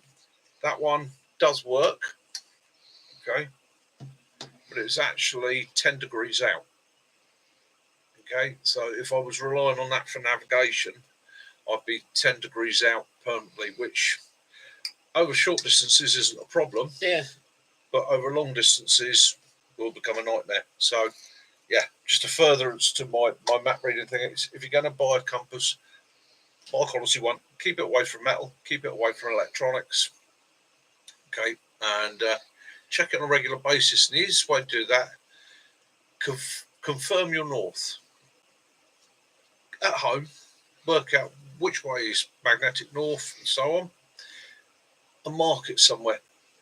Okay, just a little line, and then whenever you go out and that, you can do a quick verification on your compass. Yeah, the compass is still true, and off you go. So that's just a little bit of advice.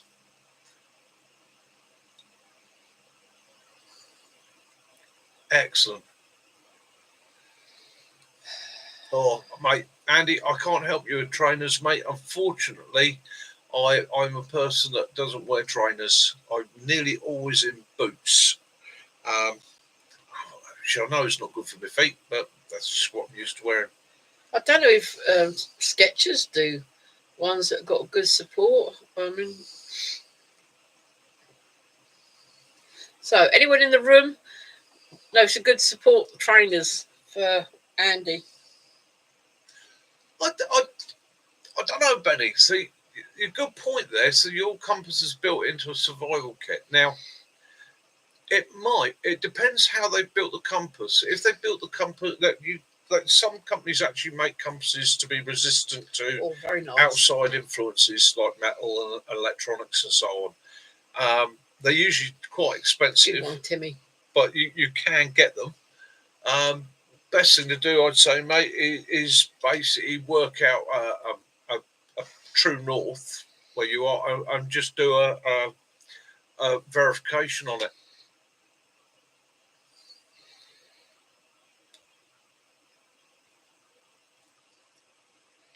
It's got a roast and a rascal. All nice. But did you get bit though? Like Skechers. Gary. Yes, Skechers. That's the point. Yeah, that's the ones that I use for the support. I mean, they support underneath my feet. Yeah.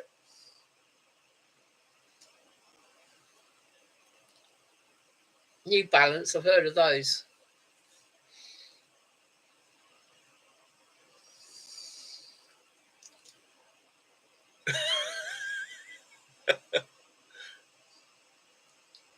Merrell's. Yeah, Mac's a fan of Merrell's as well. You're lucky. Whenever we always get, the mosquitoes are coming. Oh, it's you drinking your cider on a Sunday.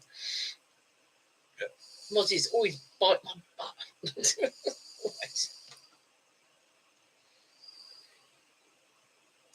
And we'll put it down to Onyx, New Balance, 2020 O's and Hockers. So you need now comfort of that. And Mac in there is you start walking in the event, so Merrell's, yeah. It's good advice. Get lost. We'll send out a search party for you. We'll put out a call on the live chat, and we'll come and find you, Benny. Don't worry, we got your back. Timmy, he's an ex-personal trainer, 24 years. Yeah, that's probably why, Gary. This is moving quite quickly. Gary eats a lot of garlic, so the nuzzies don't get him. Yeah.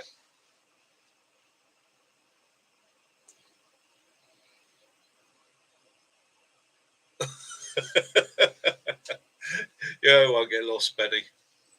Follow your instincts, mate. You know your map reading from your days. So at the end of the day, go to your contours, go to your features. Okay. Silver Shadows. He's going to give us a call tomorrow. Yeah. Sweet. Yeah, that's it. Loads of garlic. That keeps the little bitey buggers off. I used to like garlic, but now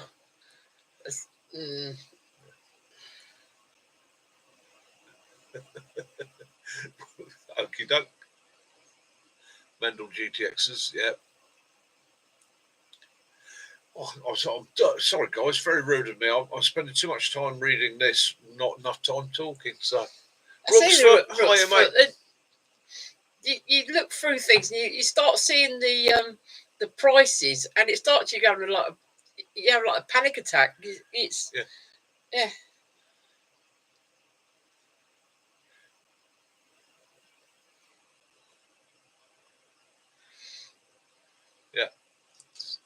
So again, it's finding what's going to suit you, isn't it? I mean, that's one of the other awkward things is we're all different. So what will fit one? Yeah, I would advise you to go to a specialist shop, get your feet checked out, get measured, and all the rest of it. Find out what's going to suit for what you needed. Really, and truthfully, because it's what fits for one doesn't always fit for the other. All our feet are different. So some people need help with fallen arches. Some people have tendonitis. Some people have broken toes. I've got hobbit feet, but they're bloody wide. So it's either my toes are cramped. It's either my feet are cramped and my toes are flapping around at the end, or my toes are where they should be. Plantar fasciitis in my heel. Yeah, that's what I have to have with the heel supports. Heels.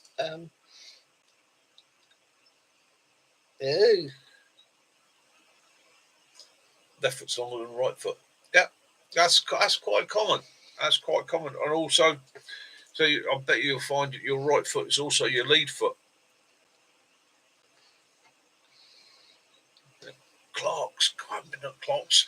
Do you remember? I remember the Clarks. Used to go. Mum used to take me when we were kids, and he used to come in, and he said. I remember going into Clarks and Guildford for my school shoes. Bloody bloke there was a bit. Well, you have a problem. Where are my where my legs comes by that part of my top of my foot? That's where I have the issue when I try boots on, because it always seems to be too tight around that bit. Yeah. And if they're too tight, I can't get my feet in because of arthritis. Mum took me to Clark's to get my feet measured for my school shoes, and the bloke came over and he measured my feet and all the rest of it, and they got me set out with a pair of shoes. And then he looked at me, Mum, and he went, "I'll measure your feet for you.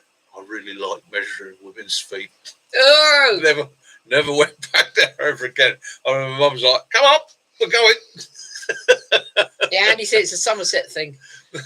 It's always stand on the hillsides. Yeah, probably. Yeah, because we were out towards we were at Silbury, weren't we, the other day? Again, yeah, your body's adapted to the environment that you're in. Like my feet and my fingers used to be webbed. Measure what you do with a scalpel. Yeah, yes. I'm very good with explosives. Notice I've still got 5 fingers. Born with 6, but got 5.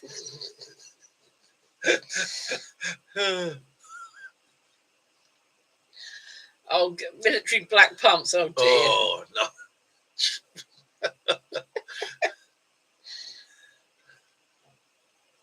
Yeah. Black pumps. I'm a bugger for walking around barefoot. I walk outside barefoot, and yeah, it's maybe not the best thing because I do Rooksfoot. I don't do so much swimming these days as I bob. He could have been the man from Atlantis. Would have been in my youth, wouldn't I? Yeah. I used to love it. You couldn't keep me out there. I still find them one day. I got a couple of photographs of me surfing. That was one of the things growing up sort of on the Atlantic coast. It was that was my thing. It was literally finish at the stables. I can tell you down to about the surf beach, canoes, though. and that was it. Out into the surf. Absolutely. Took Mac down there. Yeah, Quite a donkey's few years times, ago, and yeah. actually introduced him to the beach where I spent most of my childhood. And he was like fucking stunning, you know. It's great, and it is one of those. It's quite a wide cove on its mouth, but it narrows quite quickly, and it's a very shallow beach, so it really pushes the waves up. They really gain some height, and if you get out there on an incoming tide, oh mate, There's probably not a lot of Cornwall that we haven't all sort of been to. No. We've been all over it, all over the moors. We've been to Cheese Ring, the Hurlers, which are people not in the UK are stone circles. We've been on Davidstone Moor. You abseiled down the. Yeah. We got trouble for abseiling down the. Yeah. Got bollocks by the Ministry of Defence. It's disused airfield, and there was an old control tower, and the abseiled off it. Didn't Yeah. Yeah. Doesn't help that those guys that turned up were, yeah, those the army guys. They're great. They weren't too happy Big about grass us up. Yeah, escaped from Alcatraz, Lou Crisco, Pipe Enema. don't. Pipe Enemas. No, it's not. That's what I want to think about, because I've got my quarterly fucking check coming up soon. So yeah, that'll be. Yeah. What, the vets? Yeah, at the vets. Just hope he takes his wristwatch off this time. Yeah, we've got eye test on Friday. Eye test on Friday, yeah. Yeah, both of us. Yeah. Time for new glasses. Let's don't come back with like Elton John type glasses. Leave Michael. Took us millions of years to get out to sea, so I go back. Oh mate, I don't know what it is. It's my element. It's where I'm. Yeah, you put me in the sea, in the water, boats. You know, it's I've swimming now. I can't really lucky in my career. So rigid raiders, assault boats, and as see my squadron basically out at the moment doing a big exercise in Poland with the M3 rigs, doing their ferrying and bridging. Absolutely wonderful guys. Stay safe, be good. Amazing. I'll tell you one thing I did do. We went to Wittering, didn't we? Yeah. And I went in the sea and I had a sundress on with my walking stick. And I got in deeper to about to halfway between stomach and chest. And I started having a little bit of a swim. And I was using my stick to sort of stick into the sand and swim. Trouble is, when I tried standing up, I couldn't get the stick. Don't go swimming with a stick. Okay, glasses, please. Oh dear. Poor kitten. Yeah. Oh, yeah. Got my sympathy there, my friend. Yeah. I can't go in the local swimming pool because dignity goes out the window there, doesn't it, Ken? I know your feeling and I know your emotion, because once a quarter or once every 3 months. Yeah. But I have to have these things done. They kind of go to the local swimming pool now because they pulled the recreation centre down, didn't they? Yeah. Well, you're right there, Kiwi. You don't swim, you bob. Well, that's probably actually, again, saying survival situation. It's probably more important to learn how to float and how to keep yourself above the surface using the minimum of effort possible than it is to swim. Because if you can keep your head above the water, you're not going to drown. If you can then keep calm, you can normally doggy paddle, kick your way, find your way to the bank. Okay? You're right, Andy. The Spence. I mean, I used to go. Remember, we where I come from in Cranley, we had Olympic-sized swimming pool and a kiddies pool, and you used to pay to go in, and you spend all day until you're gone like prunes. But everywhere you go now, you got an hour, and everybody out. Well, Mum, there's some holidays, Mum can say, right, go and take your brother and sister swimming. Yeah.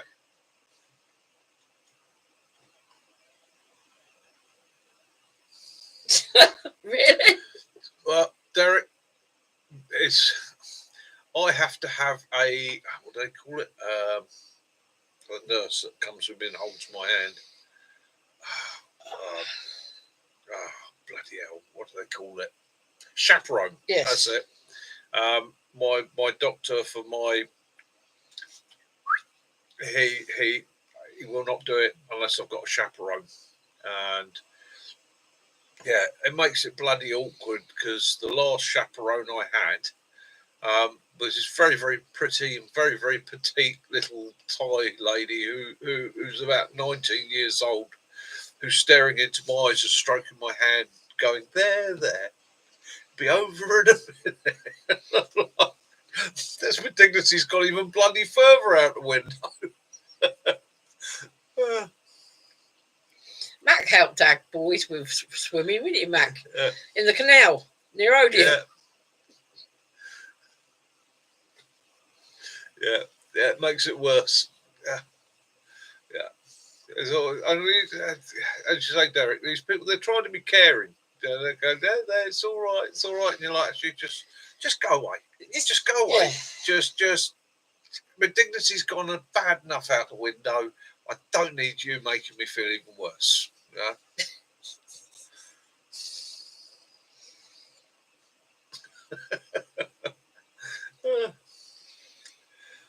It's payback for us taking our dogs and that cats to the vets. Yeah. So I go to the doctors and he says, I want you to Did you? start singing a song. John Wales style.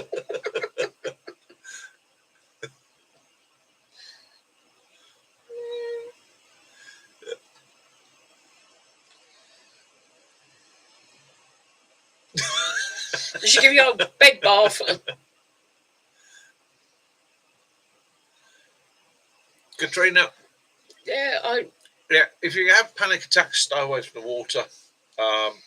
my grandmother took me when I was 5, Yeah. first time swimming, and I screened the place down. I did not want to get in the water. Then I screened the place down because I didn't want to get out of the water. Yeah, But if people do have panic attack, it's not everyone. it's not everybody's swims. cup of tea. It's not everybody's cup of tea. It's like parachuting. I know lots of people that absolutely adore parachuting. I would never do it. It was like rollerblading, roller skating. No way. I was a kid. No. I've always said to Mac, whenever we've talked about it in the past, and there's been a couple of our friends in the past that said to me, "Oh, I tell you what, Mac, we can arrange for you to do a parachute jump for charity." And I've gone, Good evening, John. All right.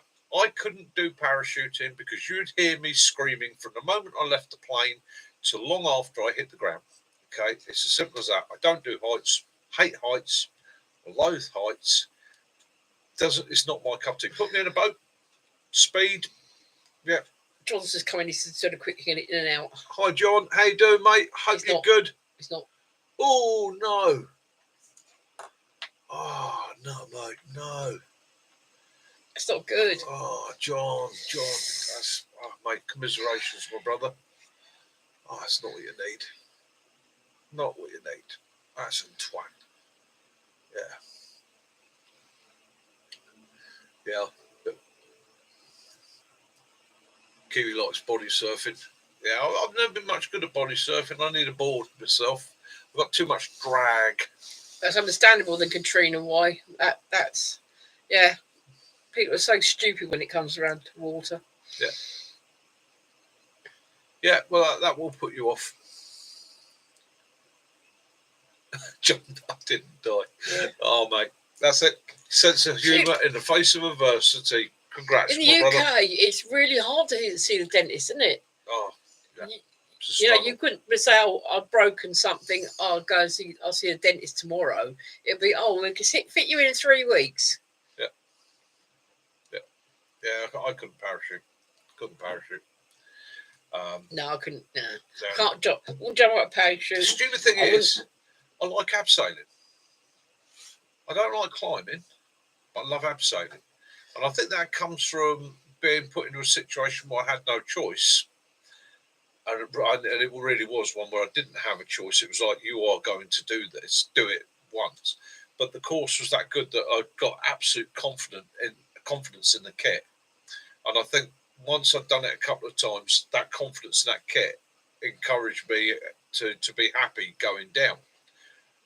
Going up, can't do it. Ladders, don't do ladders.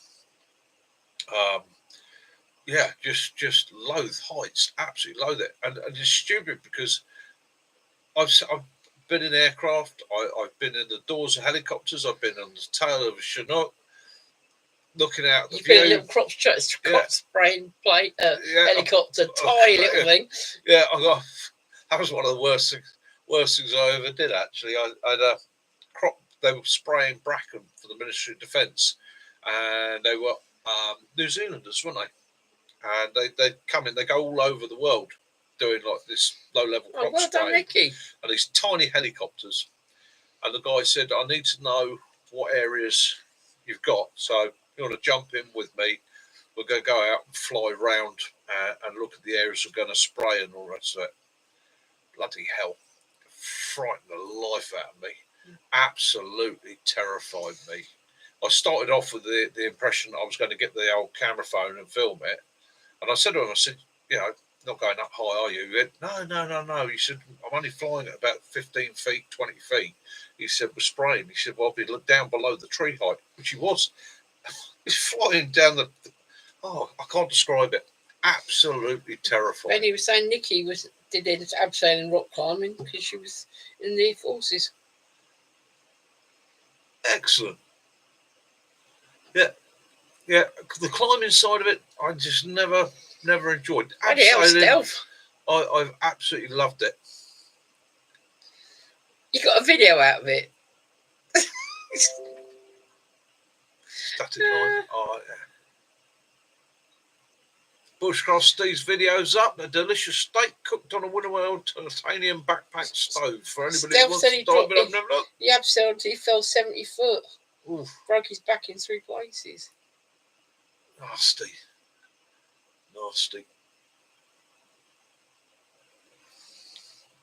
Derek drowned when he was 7.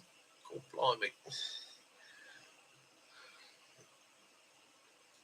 And a helicopter ride for free.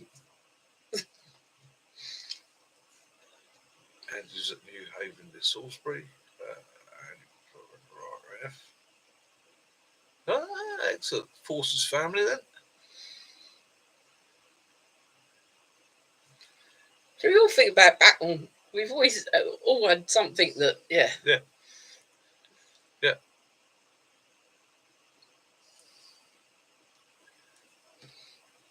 Yeah, it's one of those adventures, isn't it? And we're like in the pub, you go, you want to see a scar? Yeah. It's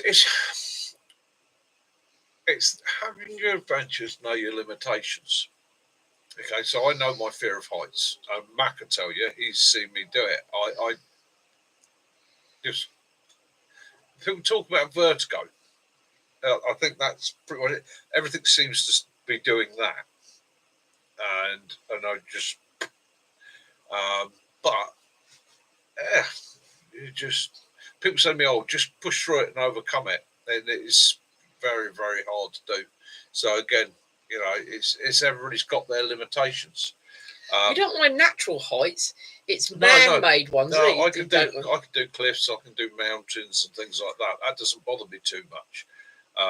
Growing up North Cornwall along the cliffs, go up Leaf Tower and looking over the edges, like, oh, go down there. No, but it's when it's things like flying. It's things like ladders, especially. Don't know about ladders.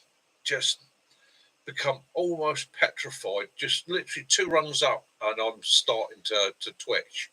You don't like heights in the car, because when we've done the Valley of the Rocks down in Devon, that was horrible because you just had nothing between you and falling. Yeah, but that was the most dangerous road we've ever driven. We were on a road. If I tell you guys, this road is literally the width of a Land Rover. Okay. And one side of you, you've got the cliff going up. The other side of you, you've got about 1.5 feet, 2 feet, and then you've got a 150-foot drop to the sea. And there's now a little tree, maybe. Nothing. There's no barrier. There's no nothing. And the smooth black tarmac, because it's a private road, and it is green with mildew. And it tilts. And the Land Rover's wheels are going scrabble, scrabble, scrabble. and then you come to a camber and it just starts to slide as you're scrabbling up the road. And all I can see out the driver's window is this drop. And I'm thinking, how the hell? We had a video of that. We goes, Yeah. I'm not looking. I just said to Kaz, I'm just going to concentrate on that. I'm not looking down But there. we've had some. We did a pass in Cumbria as well, didn't we? Yeah. And that the same. Oh, and a few little sort of rocks about that size. Yeah, that wasn't so slightly bad, round was it? But it was. If you'd gone Yeah. wrong, you Yeah. were screwed. Yeah. Wow. Lee, that's it. You get bitten by a shark, make money out of it. You've got to. That's the thing. You survive something, you jump on the Pepsi publicity. Max, is that a ride then, Benny? So I did went to Alton Towers and did the corkscrew, didn't we? Yeah. I've only been going out with her a little while. She says, we're going to Alton Towers with some friends. Yeah. I was like, and put a it bet. was a case of, okay, yeah, I'll come along. The fuck is Alton Towers?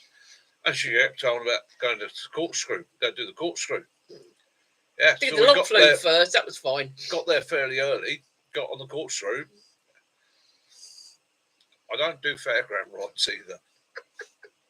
She tricked me into it. One of the best things about having small children was the fact that I could choose the right. Oh, I'll take the kids on that one. It goes from 100 foot to 15 foot in a space of 12 foot. So it's Yeah, bloody stupid thing that you used to like down on the coast that went upside down and spun round like a bloody lunatic. Oh yeah. Used to love that. Come on. I was dreading it. God. Adrenaline junkie, that's my missus. Yeah, but now so many of these rides now have got the bar that comes into your stomach, and I can't do them. I can do the ones that go over your shoulder and that.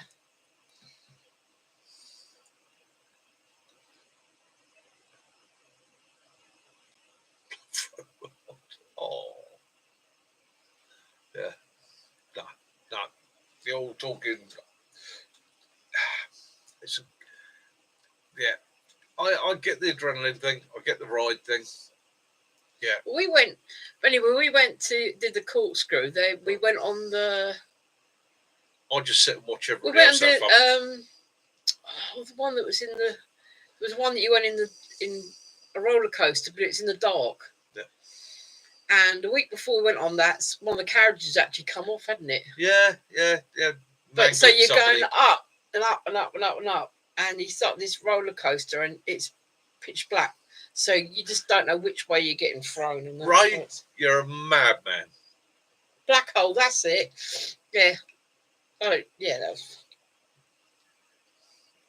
Yeah, me too. Yeah, you Andy. should say it was like riding a motorbike. I said, when did you Yeah. get a ride a motorbike that went upside down like that? Yeah, it's dodgy enough riding a bike. I've actually been thinking about it for the last couple of weeks. I'm going to buy myself another motorbike. You heard that, Mac? I'm going to get myself. I'm actually. I'm. It's not for me. It's for the channel. As I said to you and Christopher, I'm going to get a motorbike for the channel, and what it's going to do, I'm going to build a prepper survival stroke bug out bike. So I'm looking for somewhere around sort of 250 to 400 cc, fairly light, no more than a twin, and I want to sort of have a sort of a bug out motorcycle. It doesn't need to be big, powerful. In actual fact, what I want it to be is torquey enough to go cross country, economical enough to be a sensible bug out vehicle. In other words, it's only really got to maintain 60, 70 miles an hour maximum, Kiwi. but be able to just keep going. So I did have a line on a very old Honda XL 250 from the 1980s, which is a single, which I quite fancied. But that's gone for stupid money. Yamaha XT500. If I could find an early one, that would be ideal. Because old XT500, sweet machine.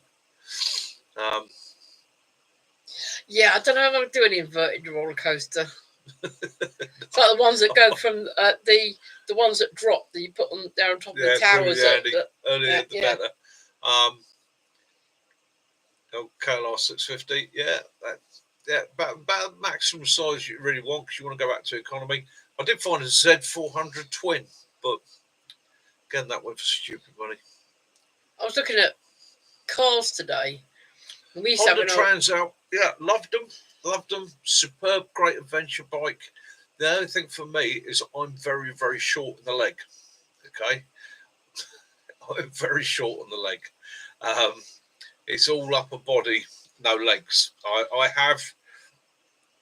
I think what happened was when I was a very small child, I must have had a very serious accident and been rushed to hospital at the same time that a small person was rushed to hospital after a very serious accident. And he came out 6'5" and I came out 5'9" because my legs don't match the rest of my body. If you ever see me in shorts, you're going to laugh your asses off. Especially about the white legs. Yeah. When I'm walking in hot weather, I have to be careful I'm not dragging my nuts along the ground. I said that, didn't I? It's very, very short legs. Okay, so something like TL250. Mac, I was shocked today. I was looking on Facebook, and they had an advert for a Granada, a Ford Granada 2.8 gear X for sale. It was £5 off 17 grand. Jeez. Well, yeah. If you look at the bikes that I've built in the past, they've nearly always been. You're right, Gary. That's why the squirrel was after him. They've always been based on V-twins. Okay, and I usually start off by buying myself a nice cruiser, then lowering it, bobbing it, or chopping it. Right, so I can drop that saddle height as far as I can. So otherwise, my feet. Yeah.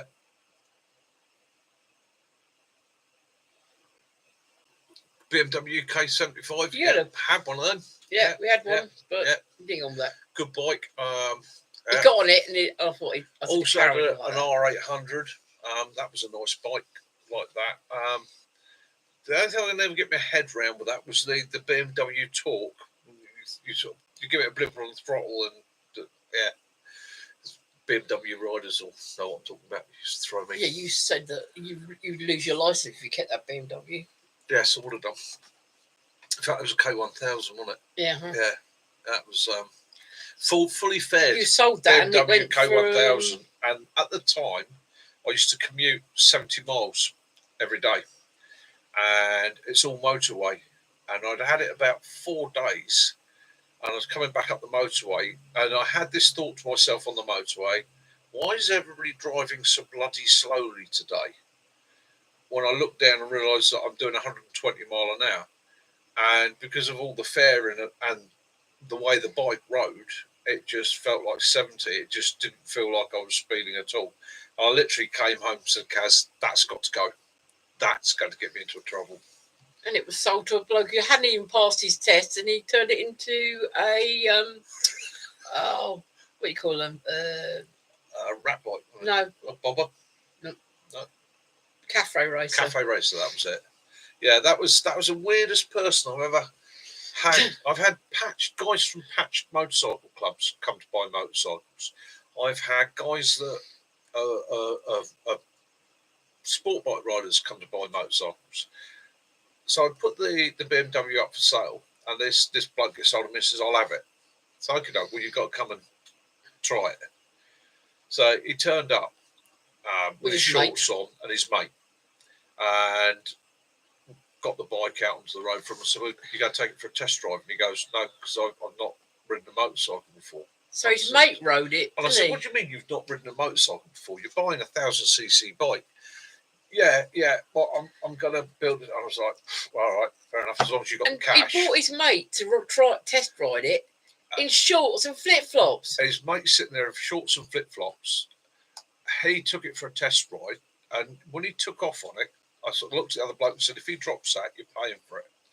All right, you're buying it either way. And he was like, oh, all right, mate. And the guy ran off, and the guy came back, and he was looking a bit pasty-faced and all that. So he sort of stopped the bike. I said, what do you reckon? He went, it's the biggest thing I've ever read. I'm still a learner. I've got a 125. I was like, why didn't you tell me that in the beginning? You know, I'd have dumped you on the back and taken you for a black. But Benny, you say about the motorbike with sidecar. The best ones are the Urals. Urals, yeah. You see the Russian Urals. They are. You watch them on YouTube. They go in water that's above the flipping seat and everything, isn't it? They do a 3-wheel drive version, and I was going to buy one. Well, actually, it wasn't that long ago that I was going to buy it, and then this whole Russian-Ukraine thing kicked off, and now you can't buy them in the UK, which was bloody annoying because they were really fancy. There's a hell of a lot. It's a lot of bike. Well, we always said we fancied it when we got rid of Kaz's trike because she can jump in the sidecar, so you still come out and go for a black and a spin. But I actually, because they're based on the old German BMW design. So I actually wanted to do one in grey, right? Complete Waffen stickers all over it, and a dummy MG 34 mounted on the front of it. Which everybody said to me, "That'll get you into trouble." And I went, "Yeah, but." I've actually seen someone with a Ural, and they put 2 sidecars on it. They put one each side, and actually had 2 people in, one in each of the sidecars, and then someone else on the back of them. All Kit Killer's got a Honda Blackbird, hasn't he? Yeah. I'd love a Blackbird. That's a sweet machine. Yeah. Can't make my son sick, that would, wouldn't it? Yeah. He loves a Blackbird. Yeah. No, you don't use your Blackbird. Why do you not use your Blackbird? It's a nice machine, sweet bike.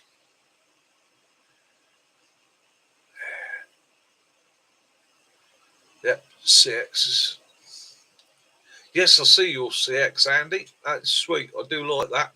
Do like a good calf racer, well done. But like I say, your back tyre would make me a bit nervous. Our son had a Triumph Sprint, didn't he? Yeah. Yeah, but he was looking for a Blackbird to begin with, wasn't he? Yeah, he he was. Then he bought Triumph Sprint. Because his wife said she wouldn't go on the back of the bike, and she went on the back of you. And she was always on the back of his bike. And Sundaps. That's another. Sundaps and CZs. Jawas. They were another good bike for what they were. Blew loads of them up. We used to have a place near us back in the early 80s when I was a nipper that used to import CZs from Russia. And you could literally go and put 50 quid on the counter and take one away. And you used to ride them till they ceased to leave them at the side of the road and go get another one.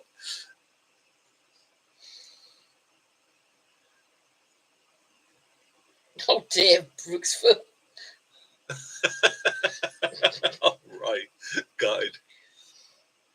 Yeah, I like going to a pub that's got where all the bikes meet up and that. You get a chance to see all the bikes. I'm not so into the sort of racing bikes so much, but custom bikes. Yeah, they all got their place, but I do like bikes from the 70s and 80s. Sticks just made a very good point up there. He's saying about the old Honda Cub 90s. But do you know what? If you were genuinely looking for a survivor bike in that sort of situation, that's probably the best thing to get. Yeah. Them old Honda Cubs, they're indestructible and will run on the worst petrol you can ever imagine. In fact, you'd probably run them on White Spirit. Flanderia? Yeah. And his first moped was a Flandria. John, although I said it would be a dummy MG34, an ex-Armourer. Yeah, Gary had the VX, and you put them. Yep. He cut the frame and had them low. Yeah, or you slide. That's lower. what that is. Yeah, up there. That's chopped that one completely. So we started off. We dropped that by about 2 inches on the frame, which changed the rake. So pushed the front wheel. You can actually see Jason's got exactly the same bike.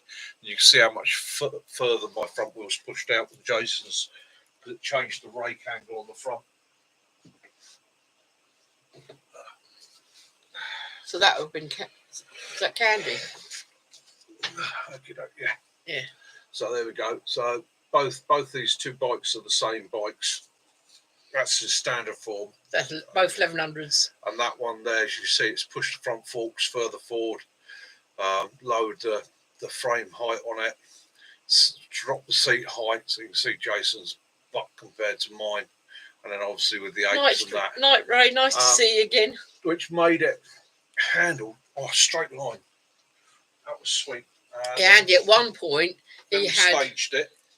He had a XV 650 and the 1100. Jason had 1100.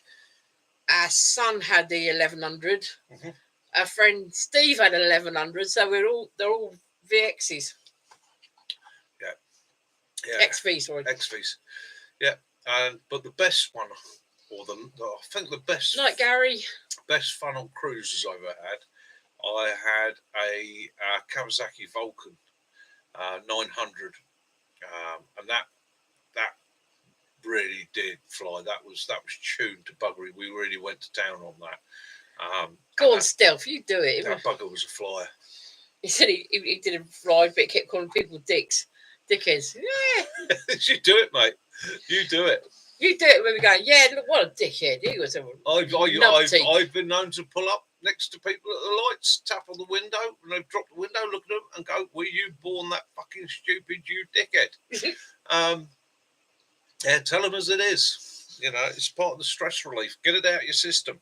I think it's one of the things for me about riding a bike is, one, it's that puts you in a zone outside of the world. You've got to be that focused on what you're doing that everything else just floats away. But I think that's also the ability to then feel that you can possibly abuse other people in a manner. We haven't been to Brecon since early 2000s, wasn't it? Yeah. Last time we went to Brecon. Night, Gary. You take it easy, mate. Look after yourself. Have a great week. Yeah, you would crash over. Like you say, you say it's Benny, they won't notice the difference. What's that? Sticks was saying if he told Stealth to say that it's Benny on the back of him because he said his daughter's swearing quite a lot.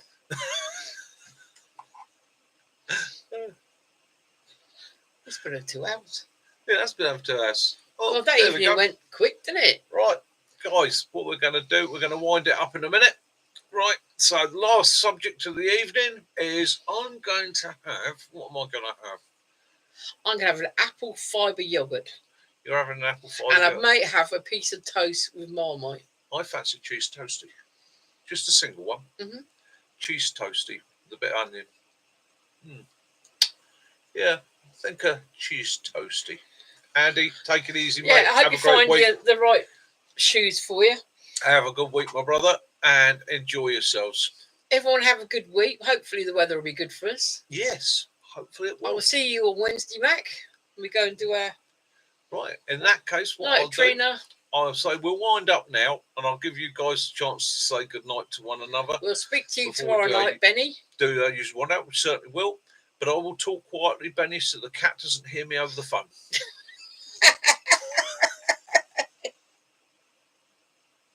Yeah, you do see everything. Yeah, you see and feel everything. I'm terrible because I wave at everyone, especially when I was on the trikes. Yops. Enjoy your Horlicks, mate. Oh, I like Horlicks. Yeah, I do like Horlicks. I've run out. That's what I meant to I've run out. Yeah. Oh, sorry, love. Janet, you have a great you have week. Good one as well, yeah, Janet. You keep those videos coming, sweetheart. I thoroughly enjoyed them.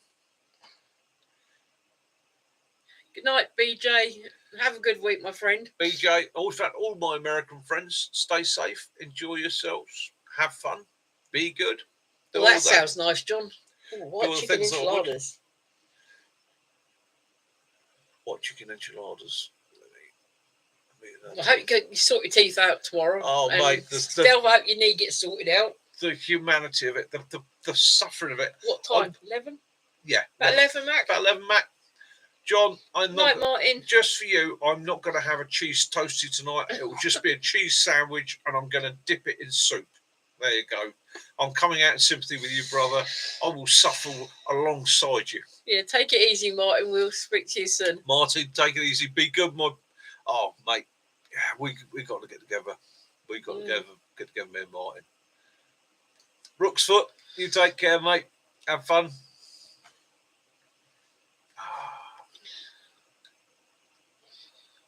Living all good, yeah. Teamwork makes the dream work. Teamwork, yeah. I shall suffer for you, my friend. Just you sit there having I your shall hit him in the face with something to, and then I shall hit him in the knees. Then he can feel all your pain and your foot. Oh yeah. I'm prepared to take it so far, but the suffering's not.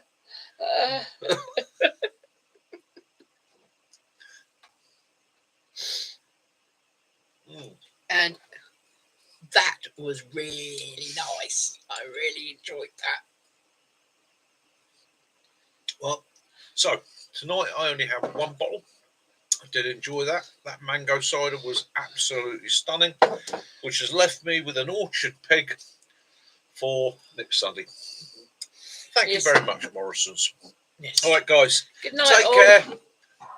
As always, this has been Mick, Hampshire Outdoors and Survival, and the lovely Kaz and Willow, and Mac from the Hampshire Hog Hunters. Guys, stay safe, have your adventures, be good, have a great week wherever you are. Hopefully we'll catch you again next week. Look after yourselves, have fun, love those you do, forgive those you don't, and as always, peace and light be upon you all. Good night, everybody. Night. Mickey out.